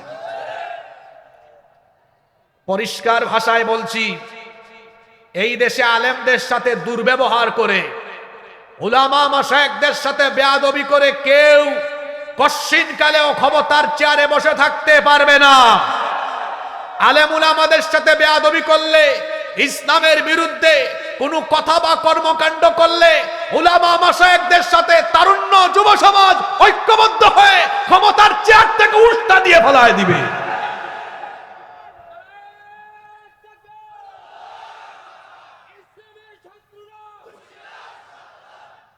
সম্মানিত নীলফামারীবাসী, বলছিলাম জাহান্নামে এবার ভণ্ড নেতা আর কর্মীদের সাক্ষাৎ ঘটবে। কষ্ট হচ্ছে আপনাদের? এই তো আর 15-16 মিনিট থাকতে পারবো না আমরা। জাহান্নামে ভণ্ড নেতার কর্মীদের সাক্ষাৎ। কোন সব নেতার, কোন সব কর্মী যাদের দিনের কোনো খবর নাই, ইসলামের কোনো খবর নাই, দিন মানে না, আল্লাহ রসুলের তরিকা মতো চলে না, বরং তারা মানুষের তৈরি করা, তার নেতা নেত্রীর তৈরি করা আদর্শ পথ মতে সংগ্রাম করে, যারা ইসলামের বিপরীতে, কোরআনের বিপরীতে জীবন চালায়, সংগ্রাম করে, এরা এবার জাহান্নামে একত্রিত হবে। এবার ভণ্ড সেই সকল কর্মীরা ভণ্ড নেতাদেরকে আটকায় দিবে। কোরআনে কারিমের 14 নম্বর সূরা, বাড়ি গিয়া মিলায়া একেবারে পড়ে নিয়েন। আল্লাহ যেন আমাদের অন্তরে হেদায়াত দান করেন, বলেন আমিন। কোরআনুল কারীমের 14 নম্বর সূরা, সূরাতুল ইব্রাহিমের 21 নম্বর আয়াত থেকে আল্লাহ বলছেন, এবার ভণ্ড কর্মীরা তাদের ভণ্ড ইসলাম বিরোধী নেতাদেরকে আটকায়া বলবে, ফাকালাদ দুআফাউ লিল্লাযীনা ইসতাকবারু ইন্না কুন্না লাকুম তাবাআন ফাহাল আনতুম মুগনুনা আন্না মিন আযাবিল্লাহি মিন শাই। তারা বলবে, ইন্না কুন্না লাকুম তাবাআন, লিডারেরা, ও লিডারেরা, ইন্না কুন্না লাকুম তাবাআন, নিশ্চয়ই আমরা আপনাদের অনুসারী ছিলাম, আপনারা যা বলেছেন তাই করেছি। যে অপকর্ম করতে বলেছেন, যার বিরুদ্ধে স্লোগান দিতে বলেছেন, যা করতে বলেছেন, যেখানে আগুন লাগাইতে বলছেন, যারে মারতে বলছেন, পিটাইতে বলছেন, পিস্তল দেখাইতে বলছেন, সবই করেছি। আমরা তো আপনাদের অনুসারী ছিলাম। দুনিয়াতে আপনার কাম করতে গিয়া যেখানে যেখানে সমস্যায় পড়েছি, আপনি তো মাথার ছায়া হিসাবে ছিলেন। এই ওসি, এটা আমার লোক, চুপ, বেশি কথা বললে একদম খাগড়াছড়ি রাঙ্গামাটি। লিডার, আপনি তো আমাদের মাথার ছায়া ছিলেন, দেখছেন না, পোস্টার লাগাইতাম আর বক্তৃতায় বলতাম আমার আস্থা, আশা ভরসার শেষ ঠিকানা। আমার দেশে কিছু লোক আছে, এরা দেখবেন এমন চামচার ঘরের চামচা, বক্তৃতা আরম্ভ করে বিসমিল্লাহ নাই, আল্লাহর নাম নাই, রসুলের নাম, 2-3 মিনিট বক্তৃতায় চাটুকারি করতে করতে চলে যায়। চামচার ঘরের চামচা, কথাটা এইভাবেই বললাম। আপনি তো চামচা হইছেন কেন? আমারও তো কেউ আব্বা ডাকলেও তার সামনে পিছনে ঘুরাইতে পারবে না, কারণ আমার জীবনের শ্রম, রক্ত, ঘাম আমার শক্তি সামর্থ্য এটা কারো পিছনে সামনে চামচামি করে দিব না, বরং শক্তি সামর্থ্য আল্লাহর দ্বীনের জন্য, আল্লাহর জমিনে কোরআনের রাজ কায়েমের জন্য উৎসর্গ করব। এর বাহিরে যাওয়ার কোন সুযোগ আমাদের।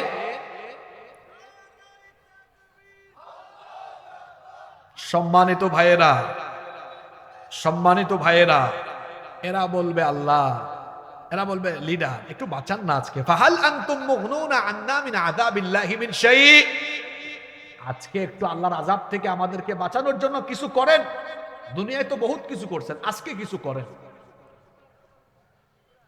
নেতাদের একটা খাসলত হলো মাইক পাইলে মাইক ছাড়ে, এটা একটা ডিস্টার্ব। মাইক পাইলে মাইক আর ছাড়ে না। মাঝে মাঝে কোথাও কোথাও কথা বললে ভোট বাড়ে, আবার মাঝে মাঝে কোথাও কথা না বললে ভোট বাড়ে। বুঝতে পেরেছেন? আশা করি বুঝে নিয়েছেন। কোথাও কথা বললে বাড়ে, কোথাও কথা বললে কমে। সুযোগ পাইলে ছাড়ে না, বলছে তো বলছে। ওইখানে জাহান্নামেও বলবে বস বেটা, বক্তৃতা শোন। এবার বসায় কি বক্তব্য দিচ্ছে শুনেন। এবার তার কর্মীদের উদ্দেশ্যে ভাষণ দিতে গিয়ে বলবে, তোরা যে এত লাফালাফি করে আমাকে দোষারোপ করছিস, কেন দোষারোপ করছিস? ক্বালু লাউ হাদানাল্লাহু লাহাদাইনাকুম, আল্লাহ যদি আমাদেরকে হেদায়াত দিতেন তাহলে তোদেরকে আমরা না হেদায়াত দিতাম? আমাদের নিজেদের কপালেই হেদায়াত ছিল না, তোদেরকে আমরা হেদায়াত দিতাম কেমনে? কি যুবক ভাইয়েরা কথা বুঝতেছেন? কেন যুবকদের কথা বললাম? কারণ আপনাদেরকেই টার্গেট করে অনেকে পকেটে 1000 2000 ঢুকায় দিয়া আর লোভনীয় প্রস্তাব দিয়া পদ পদবি দিবে এই কথা বলে তার সামনে পিছনে আপনারে মোটরসাইকেল দিয়ে শুডাউন করাইয়া আপনারে চামচার মতো ব্যবহার করে। ইউ হ্যাভ টু পার্সোনালিটি, আপনার মধ্যে ব্যক্তিত্ব থাকা দরকার। বি এ প্রেস্টিজিয়াস পারসন, ব্যক্তিত্ববান হন। আপনি কেন চামচামি করে করে যৌবন নষ্ট করবেন? এই যৌবন আমি কারো চামচামিতে দিতে পারবো না, বরং আমার যৌবন আর তারুণ্য আল্লাহর জমিনে আল্লাহর দ্বীন কায়েমের জন্য উৎসর্গ করে দিব। আল্লাহ তো আমাদেরকে হেদায়েত দেয় নাই, তোরে কেমনে হেদায়েত দিতাম? কর্মীরা বলবে না, এটা কোনো কথা হইল নাকি? বলবে চুপ কর। নেতারা আরো বলবে সাওয়াউন আলাইনা আজাজি'না আম সাবারনা মা লানা মিন মাহিস। আজকে ধৈর্য ধরো আর না ধরো, যতই চিল্লা চিল্লি আর লাফালাফি করো না কেন, এই জাহান্নামে আমরা নেতারা আর তোমরা কর্মীরা উভয়ে আজকে জাহান্নামের আযাব ভোগ করব সমান সমান। আপনি ঠিক কইলেও কোরআনের কথা ঠিক, না কইলেও ঠিক। ঠিক ঠিক বললেন না, বরং পারলে কোরআনের মাহফিলে আল্লাহর শ্রেষ্ঠ নামের আযাবের কথা শুনলে বলবেন নাউজুবিল্লাহ, এগুলো বলবেন। পারবেন তো? বলবে আজকে আযাব সমান সমান। আমি কি বানায় বলতেছি নাকি? কর্মীরা বলবে না, কোনোভাবেই এটা হতে পারে না। কেন আযাব সমান সমান হবে? কারণ দুনিয়াতে নেতা আর কর্মীর স্ট্যাটাস কি সমান সমান নাকি? কথা বুঝেন নাই? নেতা কর্মীর স্ট্যাটাস কি সমান? নেতা সব সময় নেতার ভাবে আর কর্মী সব সময় কর্মীর ভাবে। তো যদি নেতা কর্মীর ভাব আলাদা হয় তাহলে আযাবও তো আলাদা হওয়ার কথা। একসাথে একরকম কেন হবে? তারা বলবে আমরা এটা মানি না। আল্লাহ বলবেন কিরে, হাসরের ময়দানে কারা আবার কি মানে না? এবার এই ভণ্ড কর্মীরা, পথভ্রষ্ট গুমরা কর্মীরা আল্লাহর কাছে গিয়ে বলবে, আল্লাহ আমরা আমাদের পথভ্রষ্ট গুমরা নেতাদের বিরুদ্ধে তোমার কাছে 2টা আবেদন করব। জোরে বলেন কয়টা? আল্লাহ বলবেন কেন, সমস্যাটা কি? তারা বলবে আল্লাহ এই ভণ্ড পথভ্রষ্ট গুমরা নেতাগুলো দুনিয়াতে আমাদেরকে ব্যবহার করে করে আমাদেরকে জাহান্নামের পথে ঠেলে দিয়েছে। জাহান্নামের পথে আমাদেরকে ঠেলে দিয়ে আজকে জাহান্নামে এসে বলে আযাব নাকি সমান সমান হবে। আল্লাহ এটা আমরা মানতে পারলাম না, আপনি একটু ইনসাফের বিচার করেন। আল্লাহ বলবেন ঠিক আছে, তোদের দাবি কি? তারা বলবে আল্লাহ আমাদের 1 নাম্বার দাবি হলো এই পথভ্রষ্ট গুমরা নেতাগুলো দুনিয়াতে আমাদেরকে সামনে পিছে শুধু ঘুরাইছে আর ব্যবহার করেছে। আজকে আমাদের 1 নাম্বার দাবি হলো এদেরকে আমাদের সামনে একটু ফেলে দেন আর একটু সুযোগ দেন, যাতে করে আমরা এদের বুকের উপরে উঠে এদেরকে দলিত মথিত করতে পারি। তারা তখন বলবে না জালহুমা তাহাতা আকদামিনা লিয়াকুনা মিনাল আসফালিন। আল্লাহ এদেরকে একটু সামনে ফালান, এদের বুকের উপরে উঠে একটু পাড়া দেয়। নেতার ঘরের নেতা, তোর নেতাগিরি তোর কর্মীরা সেদিন ছুটাই দিবে। এটা কয় নাম্বার দাবি? এই যুবকেরা, মাথায় কে এগুলা ঢুকে? যদি না ঢুকে তো মনে করবো গোবর ঢুকায় রাখছো মাথায়। পরিষ্কার কথা কি বুঝো না? কোথায় দৌড়াও? হয় আলেম হও, নইলে আলেমের ছাত্র হও, নইলে আলেম উলামার সাগরিদ সাথী হয়ে যাও। কোথায় দৌড়াও? আতরের সাথে থাকলে আতরের গন্ধ, বিড়ির সাথে থাকলে বিড়ির গন্ধ। আজে বাজে জায়গায় যাইও না, আজে বাজে গন্ধ লেগে যাবে। দেখো না সারা দেশের আলেমরা এখন এক হয়ে গেছেন, যুবকরা দেখো না।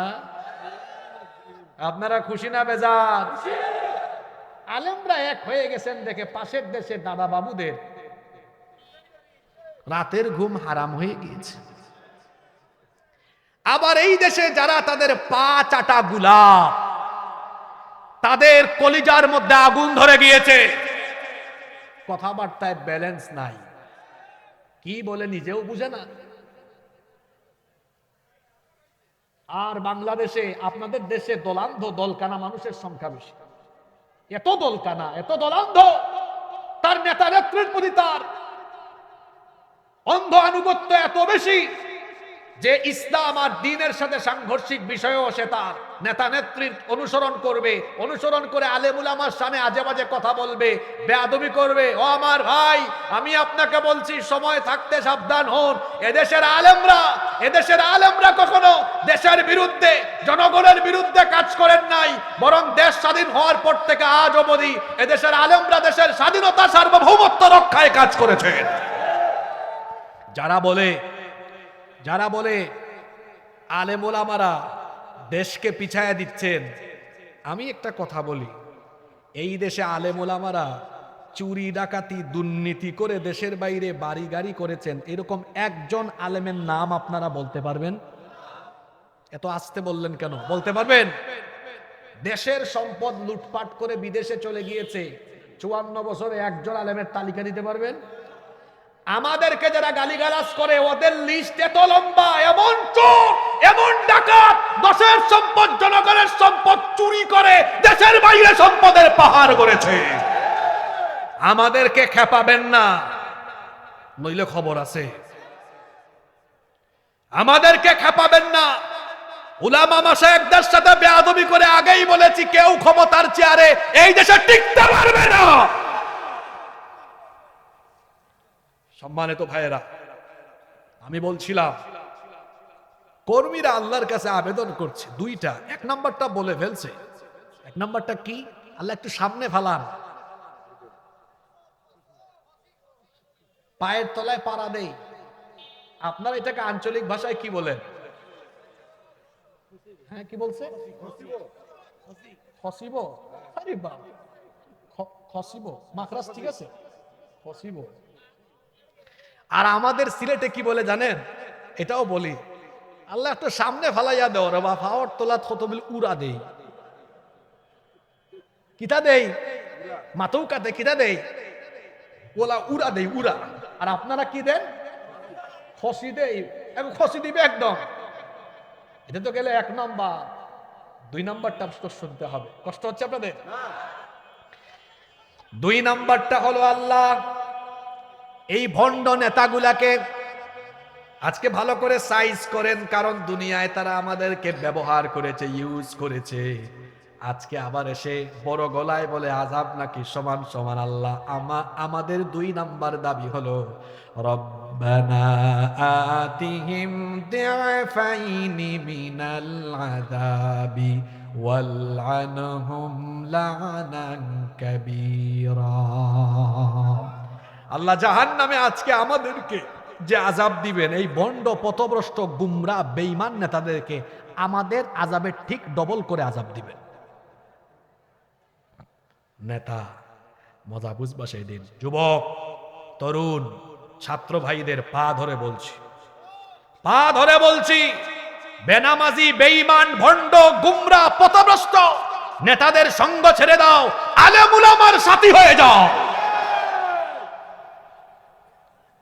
এই দেশে এক শ্রেণীর মানুষ আছে যারা আলেমদেরকে কখনো নেতৃত্বের জায়গায় দেখতে চায় না। তারা চায় হুজুররা ওই মসজিদে পড়ে থাকুক, মাদ্রাসায় থাকুক, হাত পাততেই থাকুক, আমাদের কাছে দাবি নিয়ে আসুক। কি বলেন, এরকম কিছু মানুষ আমাদের দেশে নাই? কিছু না, বেশিরভাগ মানুষই এরকম।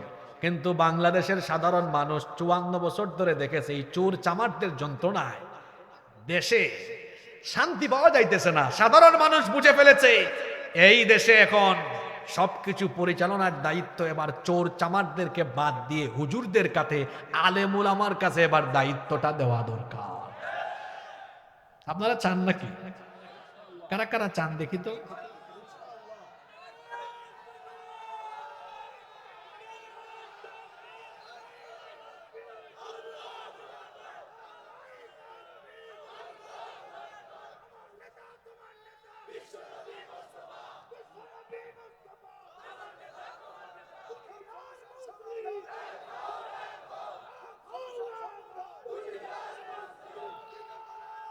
হায় রে কমিটি, হায় রে কমিটি, ওয়াজ কমিটি, এত তাজা তাজা শ্রোতা, এটা ওয়াজ তো দরকার ছিল রাত 9টায়। এই জজবাওয়ালা, আমি আজকে বলে যাচ্ছি, মিডিয়ায় রেকর্ড হচ্ছে, আমি আগামী বছর নীলফামারীতে কেবল তাদের দাওয়াত রাখবো যারা আমাকে 9টায় স্টেজ দিবে। এ ছাড়া কেউ যদি দেরিতে দেয়, এরা নীলফামারীতে আমার দাওয়াত পাবে না।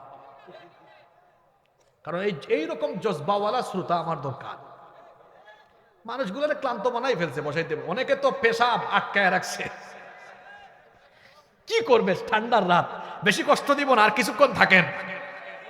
কষ্ট হচ্ছে আপনাদের? এবার আমাকে বলেন, আলেমরা দুর্নীতি করবেন এই কথা কি আপনাদের বিশ্বাস হয়? জোরে বলেন, আলেমরা চুরি করবেন বিশ্বাস হয়?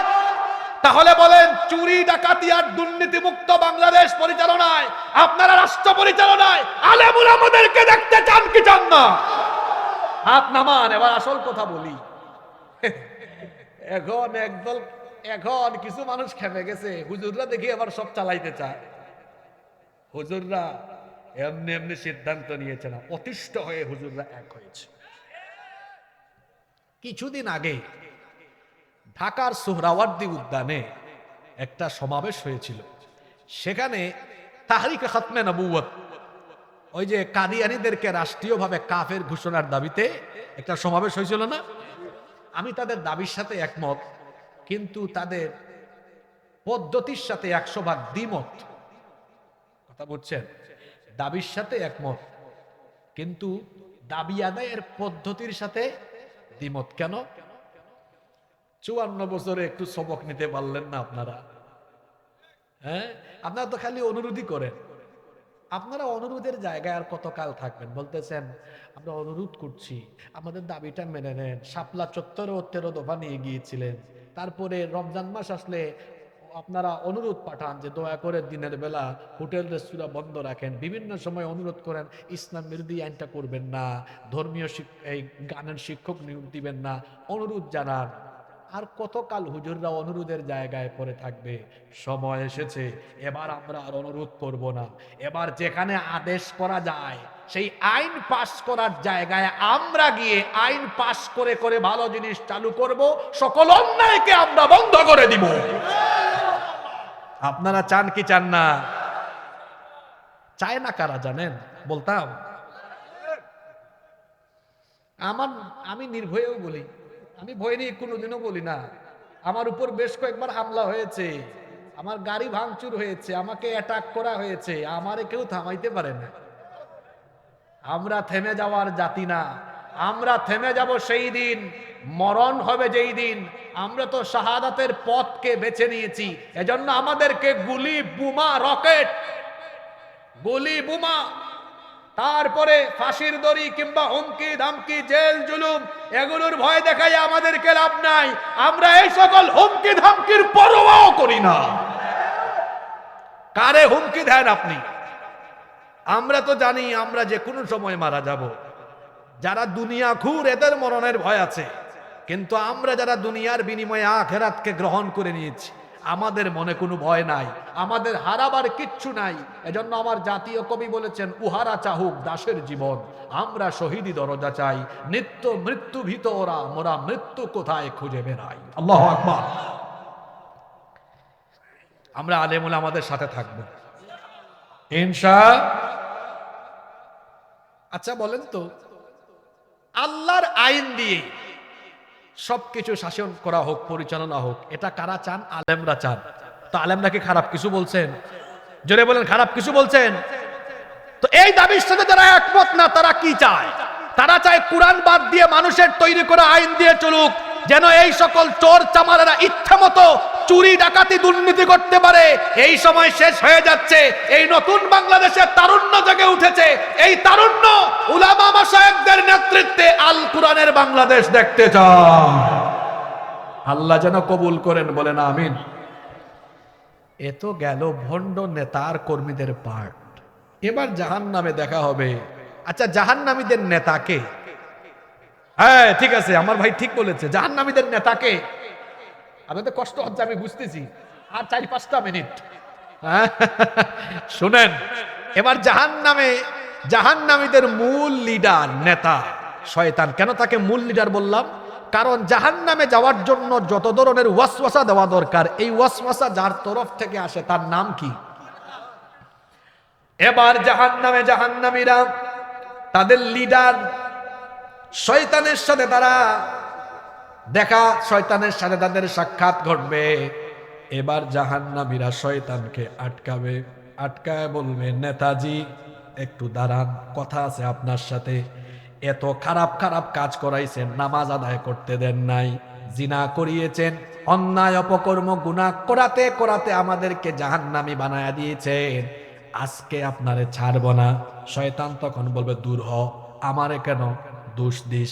শয়তানও তখন ওয়াজ করবে। শয়তানের ওয়াজ আল্লাহ কোরআনে তুলে দিয়েছেন। আল্লাহ তাআলা বলছেন, শয়তান তখন তার অনুসারীদের উদ্দেশ্যে কি ভাষণ দিবে শোনেন। ওয়াকালাশ শাইতানু লাম্মা কুদিয়াল আমরু ইন্নাল্লাহা ওয়া'আদাকুম ওয়া'দাল হক্ক ওয়া ওয়া'আদতুকুম ফাআখলাফতুকুম। শয়তান তখন বলবে, নিশ্চয়ই আল্লাহ যা ওয়াদা করেছেন, আল্লাহ তার ওয়াদা পূরণ করেছেন। আল্লাহর ওয়াদা ছিল তার হুকুম মানলে তিনি জান্নাত দিবেন। তাকিয়ে দেখো জান্নাতের দিকে, ঠিকই আল্লাহ তাদেরকে জান্নাত দিয়েছেন। আর আমার ওয়াদা ছিল ভিন্ন। আমি ওয়াদা করেছিলাম আল্লাহর সাথে, আমি বলেছিলাম, আল্লাহ আমি ধোঁকা দিয়ে তোমার বান্দাদেরকে জাহান্নামে আনবো। আল্লাহ তার ওয়াদা ঠিক রাখছেন, আমার ওয়াদাও আমি ঠিক রাখছি। তবে এক জায়গায় আমি আমার ওয়াদা খেলাফ করেছি।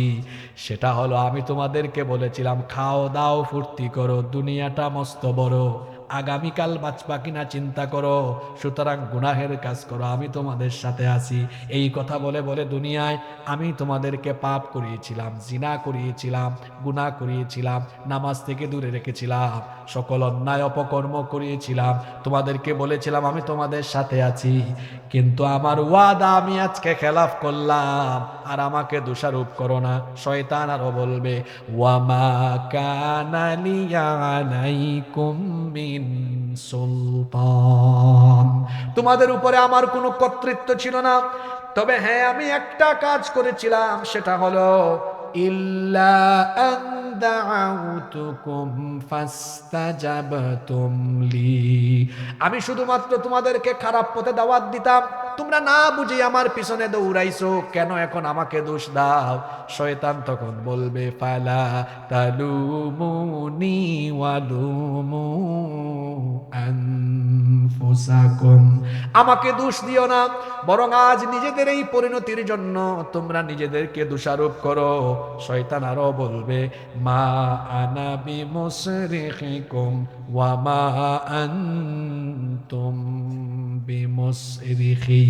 এখানে হুদাই তোমরা চিল্লাচিল্লি করো না, কোনো লাভ হবে না। তার কারণ হলো আজকে তোমরা যে বিপদে আছো, তোমাদের চাইতে আমি আরো বহু বড় বিপদে আছি।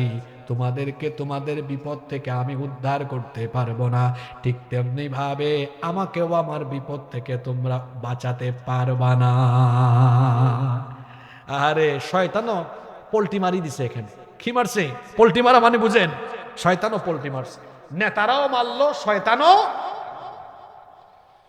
জাহান্নামীরা এবার যে কোনো মূল্যে জাহান্নাম থেকে বাঁচতে চাইবে। আল্লাহ বলবেন না না না, জাহান্নাম থেকে বের হওয়ার কোনো সুযোগ নাই। তারা এবার বলবে মাবুদ গো, শোনেন শেষ কথাগুলো শোনেন। জাহান্নামীরা এবার বলবে ও আল্লাহ, আল্লাহ গো, একবার আমাদেরকে আবার চান্স দাও। যা করছি ভুল করে ফেলছি, বন্ধ নেতাদের সাথে চলছি, শয়তানের দোকায় নামাজ ছাড়ছি, গুনাহ করেছি, পাপ করেছি, আল্লাহ ভুল তো করেই ফেলেছি।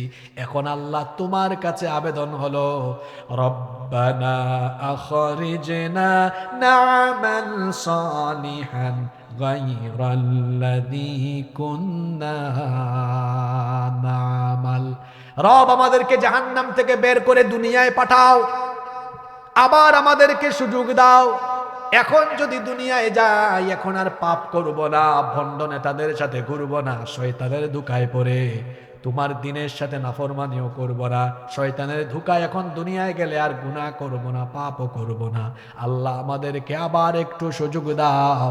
আল্লাহ তখন বলবেন, আওয়ালাম নুআম্মিরকুম মা ইয়াতাযাক্কারু ফীহি মান তাযাক্কার ওয়া জাআকুমুন নাযীর।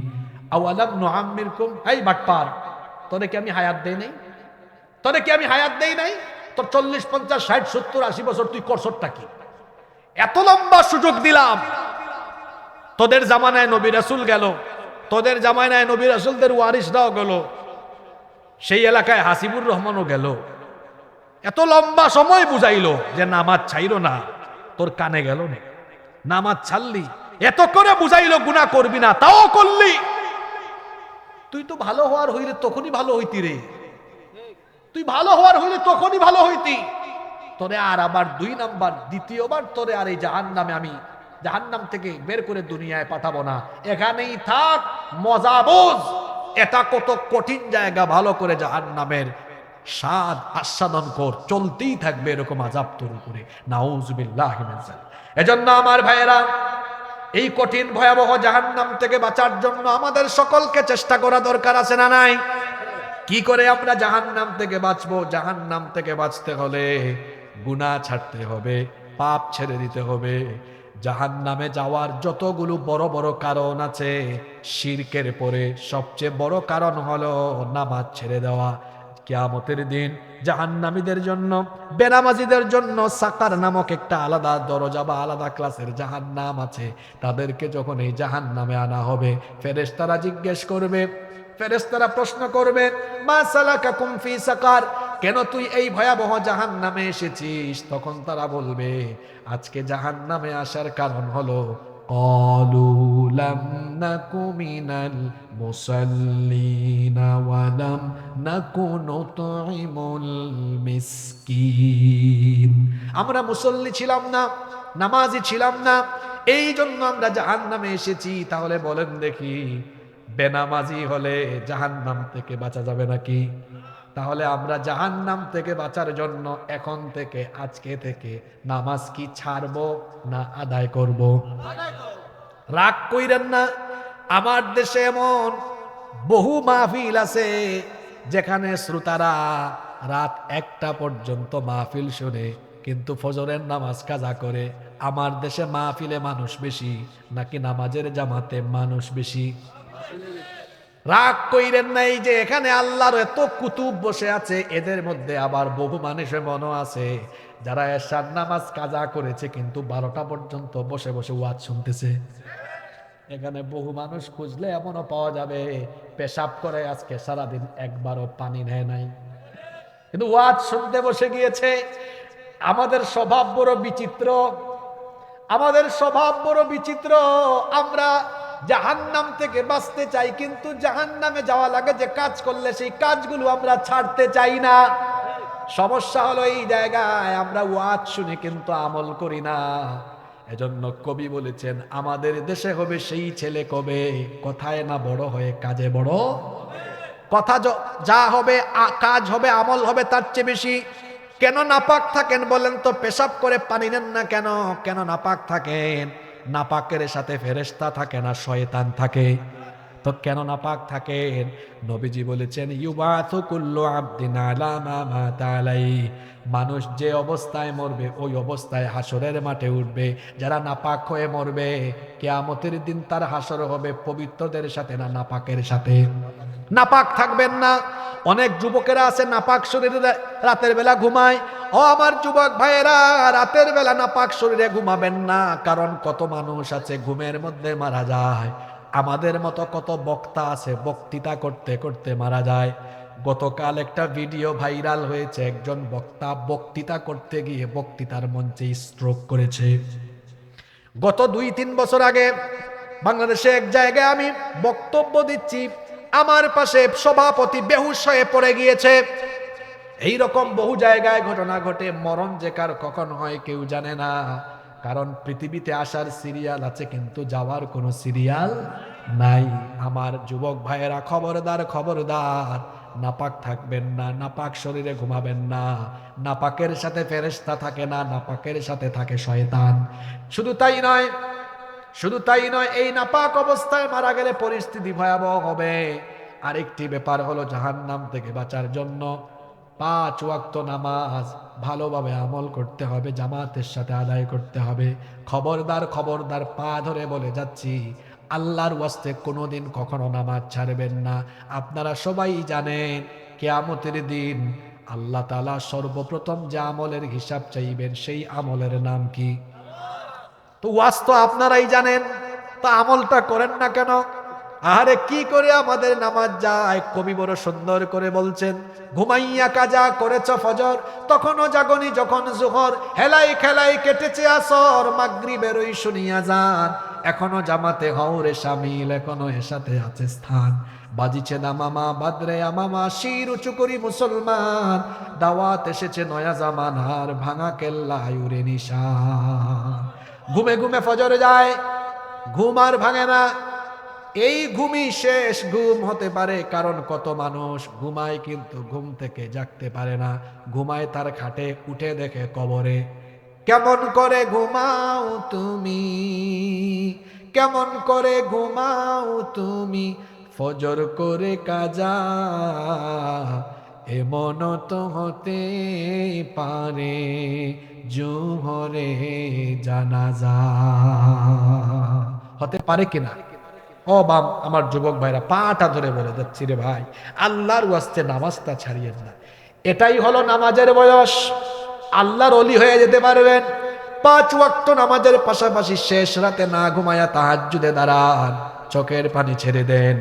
এটাই হলো চরিত্র গঠনের বয়স। 5 ওয়াক্ত নামাজ আর তাহাজ্জুদের আমলটা ঠিক করে ফেলেন, দেখবেন চরিত্র সুন্দর হয়ে যাবে। সকল অন্যায় থেকে হেফাজত করে দিবেন কে? জাহান্নাম থেকে বাঁচতে হলে নামাজের আমল ঠিক করে ফেলতে হবে। নামাজ কখনো ছাড়া যাবে না। শুধু নামাজ নয়, নামাজের সাথে সাথে অন্যান্য ফরজ মৌলিক ইবাদতগুলো ঠিক করে ফেলতে হবে। আল্লাহর হক যেমন আদায় করবেন, ঠিক তেমনি ভাবে মানুষের হকের ব্যাপারে সাবধান হয়ে যেতে হবে। মানুষের হকের মধ্যে সবার উপরে হলো আব্বা আম্মার হক। আব্বা আম্মার সাথে বেয়াদবি করলে জীবনের সব আমল বরবাদ হয়ে যাবে। পিতামাতার সাথে লাউডলি কথা বলবেন না, উঁচা গলায় কথা বলবেন না। তাহলে কেমনে কথা বলবেন? আল্লাহ শিখিয়েছেন, ওয়াকুল্লাহুমা কওলান কারীমা, সফট ভয়েসে, নরম ভয়েসে, সুন্দর করে কোমল ভাষায় আব্বা আম্মার সাথে কথা বলবেন। গলার আওয়াজ বড় করবেন না, ধমকাবেন না, চক্ষুও লাল করে মুঠা করে কথা বলবেন না। মা বাবা হলো সন্তানের জন্য সবচেয়ে বড় নেয়ামত, কারণ যে সন্তানের উপরে আল্লাহ, যে সন্তানের উপরে পিতামাতা সন্তুষ্ট, ওই সন্তানের উপরে আমার আল্লাহ সন্তুষ্ট। পিতামাতা হলো সন্তানের সবচেয়ে বড় পীর। এক সাহাবী বলেছেন, ওগো আল্লাহর নবী, আমাকে জিহাদের ময়দানে নিয়ে চলেন, জিহাদ করে লড়াই করে শহীদ হব। আল্লাহর নবী বললেন, হাল্লা কামিন উম্মিন, তোমার কি মা আছে নাকি? সাহাবী বললেন হ্যাঁ। নবীজি বললেন, আমার সাথে জিহাদে যাওয়ার দরকার নাই, বাড়ি যাও, মায়ের সেবা করো, কারণ তোমার মায়ের পায়ের তলায় আল্লাহ জান্নাত রেখেছে। এই জন্য যুবক ভাইদেরকে বলবো, পিতা মাতার খেদমত করেন, পিতা মাতার খেদমত করেন। পিতা মাতা হলো জীবনের সবচেয়ে বড় নেয়ামত। যাদের পিতা মাতা নাই তাদের যেন মাথার উপরে আর কোনো ছায়া নাই। মা বাবার মতো আপনজন দুনিয়ায় আর কেউ হতে পারে। পিতা মাতা হলো সন্তানের সবচেয়ে বড় আপনজন, এবং মানুষের হকের মধ্যে আব্বা আম্মার হক, এটা হলো সবার উপরে। মা বাবাকে কষ্ট দিবেন না, তারা অসুস্থ হলে চিকিৎসা করাবেন, মা বাবার জন্য সবচেয়ে বেশি খরচ করবেন, মা বাবাকে প্রায়োরিটি দিবেন, সবার উপরে মা বাবাকে প্রাধান্য দিবেন। ঘরে আপনার স্ত্রী সন্তান ভাই বোন যারা আছে সব চাইতে বেশি প্রাধান্য দিবেন আব্বা আম্মাকে। সুন্দর ভাষায় কথা বলবেন, ভদ্র থাকবেন, মা বাবাকে রাতের বেলা ঘুম পাড়াবেন, মা বাবাকে রাতের বেলা ঘুম পাড়াবেন, মা বাবাকে সুযোগ পেলে মুখে তুলে খাইয়ে দিবেন, তাদের মুখে তুলে খাওয়ান, ঘুম পাড়ান। যদি কোনোদিন একবার আব্বা আম্মা খুশি হয়ে একবার যদি মনে মনে বলে ফেলে, আল্লাহ আমি আমার সন্তানের উপর খুশি হয়ে গেলাম, আল্লাহ তখন বলবেন, যাও, তোমার এই সন্তানের উপরে আমিও খুশি হয়ে গেলাম। আর কি হতে পারে এর চেয়ে বড় সৌভাগ্য, জীবনের চরম পাওয়া আর কি হতে পারে? যদি একবার আপনার বাবা বা মা বলে ফেলে, আল্লাহ আমি খুশি হয়ে গেছি, আল্লাহ বলবেন, যাও, আমিও তোমার সন্তানের উপর খুশি হয়ে গেছি। সুবহানাল্লাহ। স্ত্রীর হক আদায় করবেন, কষ্ট দিবেন না। মহিলা প্যান্ডেলে থাকা বোনদেরকে বলছি, স্বামীর হক নষ্ট করবেন না, স্বামীর খেদমত করবেন, আনুগত্য করবেন। যারা বাবা মা হয়েছেন, সন্তানের হক নষ্ট করবেন না। সন্তানদেরকে এই যে ডিসেম্বর মাস এসেছে, ভালো প্রতিষ্ঠানে পড়ালেখা করাবেন। যেই সকল প্রতিষ্ঠানে পড়ালেখা করালে তারা দিন শিখবে, কোরআন শিখবে, হাদিস শিখবে, সেখানে পড়াবেন। আমার দেশের শিক্ষা ব্যবস্থার অবস্থা এখন খারাপ। শিখায় আতা গাছে তুতা পাখি, ডালিম গাছে মৌ, এত ডাকি তবু কথা কও না কেন বউ। আপনারা হাসতেছেন নাকি? আমি একটা প্রতিষ্ঠান করলাম, চিন্তা করলাম বাংলা বই কোনটা দিব। আমার বাংলা বই এনে দেখি, এটা সম্ভবত ক্লাস 1 মনে হয়, এই কবিতাটা, এটা দেখে আমি ফালাই দিছি বই। কি শিখাবো? আমাদের বাচ্চারা কি এগুলো শিখবে? আরো শিখাচ্ছে কি, হাট্টিমা টিম টিম, তারা মাঠে পারে ডিং, তাদের খাড়া। আচ্ছা, এটা লেখককে, কবিকে জানেন আপনারা? এটা আমি সার্চ করব বলে সার্চ করা হয় না, আমি এটা আজকে দেখব।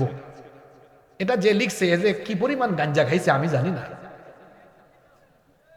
কেউ একজন সার্চ করে ফেলেন, আমি কথা বলতে বলতে দেখেন হে লেখছে কি। হাট্টিমা টিম টিম, তারা মাঠে পারে ডিম। এখন যারা মাঠে পারে ডিম, এদের নাকি খাড়া আছে 2টা শিং। আপনারা বলেন তো, শিংওয়ালা কোন প্রাণী কি ডিম পারে? শিংওয়ালা কি দেয়? বাচ্চা দেয়। বলেন, শিংওয়ালা কি দেয়? বাচ্চা দেয়। শিংওয়ালা ডিম দেয় না, বাচ্চা দেয়। তো আমাদের সন্তানদেরকে এরা কি সত্য বা ভালো জিনিস শেখায় না মিথ্যা জিনিস শেখায়? আমরা ছোটবেলায় খুব সুন্দর কবিতা পড়েছিলাম, তুলি 2 হাত করি মুনাজাত, পড়ছেন না আপনারা? আরো পড়েছিলাম এত সুন্দর, ভোর হলো দূর খুলে। তারপর আরো সুন্দর সুন্দর কবিতা আছে তো। সকালে উঠি আমি মনে মনে বলি, সারাদিন আমি যেন। আরেকটা কবিতা ছিল গোলাম মোস্তফার, অনেক সুন্দর, আমি বলি, অনন্ত অসীম প্রেমময় তুমি, বিচার দিনের স্বামী। এরপরে চল চল চল, ঊর্ধ্ব গগনে বাজেমা দল, নিম্নে উতলা ধরণী তল, অরুণ পাতের তরুণ দল, চললে চললে। এগুলো আউট করে দিয়েছে। আউট করে দিয়া এই আজে বাজে জিনিস কয়, আতা গাছে তুতা পাখি, ডালিম গাছে মৌ, এত ডাকি তবু কথা কও না কেন বউ। এর কি বিয়ের বয়স হয়েছে? এখনো তারে উল্টায়া ধরলে তার মায়ের বুকের দুধ বাইর হইতে পারে মুখ দিয়া। রুকনুজ্জামান খান নাম তো সুন্দরী আছে দেখি, কাম তো ঠিক নাই। সন্তানদেরকে এই ডিসেম্বর মাস এসেছে মাদ্রাসায় পড়া, অথবা আমাদের দেশে অনেক ইসলামিক স্কুল আছে। ইসলামিক স্কুল আছে না, যেখানে খুব ভালো কারিকুলাম। এই ডিসেম্বর মাসে কিন্তু আপনারা সিদ্ধান্ত নেবেন, মিডিয়ার ভাইরা এটা দিবেন, কাটিং করে আলাদা করে দিবেন, এটা জাতি শোনা দরকার। এই ডিসেম্বর মাসে প্রত্যেক মা বাবা তার সন্তানদেরকে একটি ভালো প্রতিষ্ঠানে ভর্তি করাবেন। এটা আপনাদের দায়িত্ব। এমন প্রতিষ্ঠানে পড়াইয়েন না যে সব শিখে ফেলছে কিন্তু দিন নাই, কুরআন নাই, হাদিস নাই, পরে পিতামাতা মারা গেলে জানাজা কেমনে পড়তে হয় ওইটাও জানে না। সন্তানদেরকে ভালো প্রতিষ্ঠানে পড়াবেন, যেখানে আপনার সন্তান দিনও শিখবে, পাশাপাশি আধুনিক জ্ঞান বিজ্ঞানেরও চর্চা করবে। এই রকম কারিকুলামে যে প্রতিষ্ঠানে পড়াশোনা হয় সেখানে আপনার সন্তানকে পড়াবেন। কারণ আমাদের সন্তানগুলো হলো এমন, যদি নেককার বানিয়ে যেতে পারি এরাই দোয়া করবে আমাদের জন্য, রব্বির হামহুমা কামা রব্বায়ানি সগীরা। সবার হক আদায় করবেন, পাপ আর গুনাহের কাজ ছেড়ে দিবেন। যদি আমরা শয়তানের ওয়াসওয়াসায় গুনাহ করা ছেড়ে দিতে পারি, তাহলে এই জাহান্নাম থেকে আমাদেরকে যিনি বাঁচিয়ে দিবেন তিনি কে? সব কথার শেষ কথা হলো, গুনার কাজ যত ছোট হোক দ্বারে কাছেও যাওয়া যাবে না, আর কোনো একটা নেক কাজ ছেড়ে দেওয়া যাবে। আল্লাহ তাআলা আমাদেরকে তৌফিক দান করেন। আপনাদের এলাকায় অনেকে থাকেন, প্রধান বক্তা মুনাজাতের আগে আমরা কিছু দান সহযোগিতা করে তারপরে উঠবো, এরকম কেউ থাকলে 1 মিনিট সময় দিলাম, আমার হাতে দেন। এই যে মসজিদের উন্নয়ন কল্পনা আজকের মাহফিলটা হয়েছে, আল্লাহর ঘরে আপনারা দিবেন, আপনারা যারা সামিল হবেন দিয়ে দেন। তবে আপনারা খুব ভদ্র মানুষ, আমি ভাবছিলাম 12টার মধ্যে শেষ করব, কিন্তু আপনাদের জজবা দেখে আমি রাত 1টা হয়ে যাচ্ছে, চালায় গেছি। আলহামদুলিল্লাহ, আপনাদের এই ভদ্রতার কথা আমার মনে থাকবে। কেউ দাঁড়াবেন না, দয়া করে বসেন, মোনাজাত করে আমরা উঠবো। আর যারা এখানে মোনাজাতের আগে দিবেন আপনারা সামিল হন, এখানে কর্তৃপক্ষ আছেন আমার পাশে, তাদের হাতে পৌঁছায় দেন। আর চাদর বা ব্যাগ তো আগে ঢুকে গেছে, তাই না? আচ্ছা, আলহামদুলিল্লাহ। মহিলা প্যান্ডেলে কি ব্যবস্থা করেছিলেন আপনারা? আচ্ছা, আল্লাহ সবার সাদকা কবুল করেন, বলেন আমিন। মাহফিল কমিটির সম্মানিত সভাপতি সাহেবের কোনো বক্তব্য থাকলে আমরা শুনবো, আর না থাকলে অনুমতি পেলে আমরা মোনাজাতে যাবো ইনশাআল্লাহ। আচ্ছা, আলেমুল আমাদের সাথে হিন্দু বিধর্মী নেতা সংসদে পাঠানো ইসলামী শরীয়তের বিধান কি আছে? তো আপনার এই দেশে তো হিন্দু আছে, বৌদ্ধ আছে, বিধর্মী আছে না? আচ্ছা, তো আপনার দেশে, আপনার এই দেশ তো গণতান্ত্রিক দেশ, আপনারাই বলেন, তো এই দেশে যদি মুসলমান সংসদে ঢুকতে পারে, তো হিন্দুর কি তার অধিকার নাই, বা অমুসলিমের কি অধিকার নাই সংসদে ঢুকার? এটা অবশ্যই আছে, এতে কোনো অসুবিধা নাই। আচ্ছা, একজন স্বেচ্ছাসেবক ভাই তিনি বলছেন, আমার পিতার কবর বিনা কারণে ভেঙে ফেলার জন্য আপনার কাছে দোয়া চাচ্ছি। পিতার কবর ভাঙছে মানে? কবর ভাঙছে আবার কেমনে? কবর কি পাকা করা ছিল নাকি? কবরকে পাকা করবেন না, এটা কেমনে ভাঙছে? আমি প্রশ্নটা বুঝি নাই। কবর ভাঙছে মানে কি কবরের মাটি খুঁড়ে ফেলছে কিনা, নাকি কবরের উপরে পাকা করছে আর কেউ ভাঙছে? যদি পাকা টাকা থাকে ভাঙছে, আপনি রাগ করেন, এটা ভালোই করছে। আর যদি কবর দেওয়ার পরে আপনার বাবার কবরটাতেও কেউ গিয়ে হামলা চালায়, বাংলাদেশে কিন্তু এমন শয়তান টাইপের মানুষ আছে যারা জীবিত থাকতেও মানুষকে কষ্ট দেয়, মারা যাওয়ার পরে লাশের সাথেও বেয়াদবি করে। যদি বিষয়টা এমন হয়, আমি দোয়া করছি আল্লাহ যেন এদেরকে হেদায়াত দেয়, আর হেদায়াত না থাকলে আল্লাহর যা ইচ্ছা আল্লাহ তাই করুক, আর আপনাকেও আল্লাহ সবর করার তৌফিক দান করেন। আমরা সবাই বলি আমিন।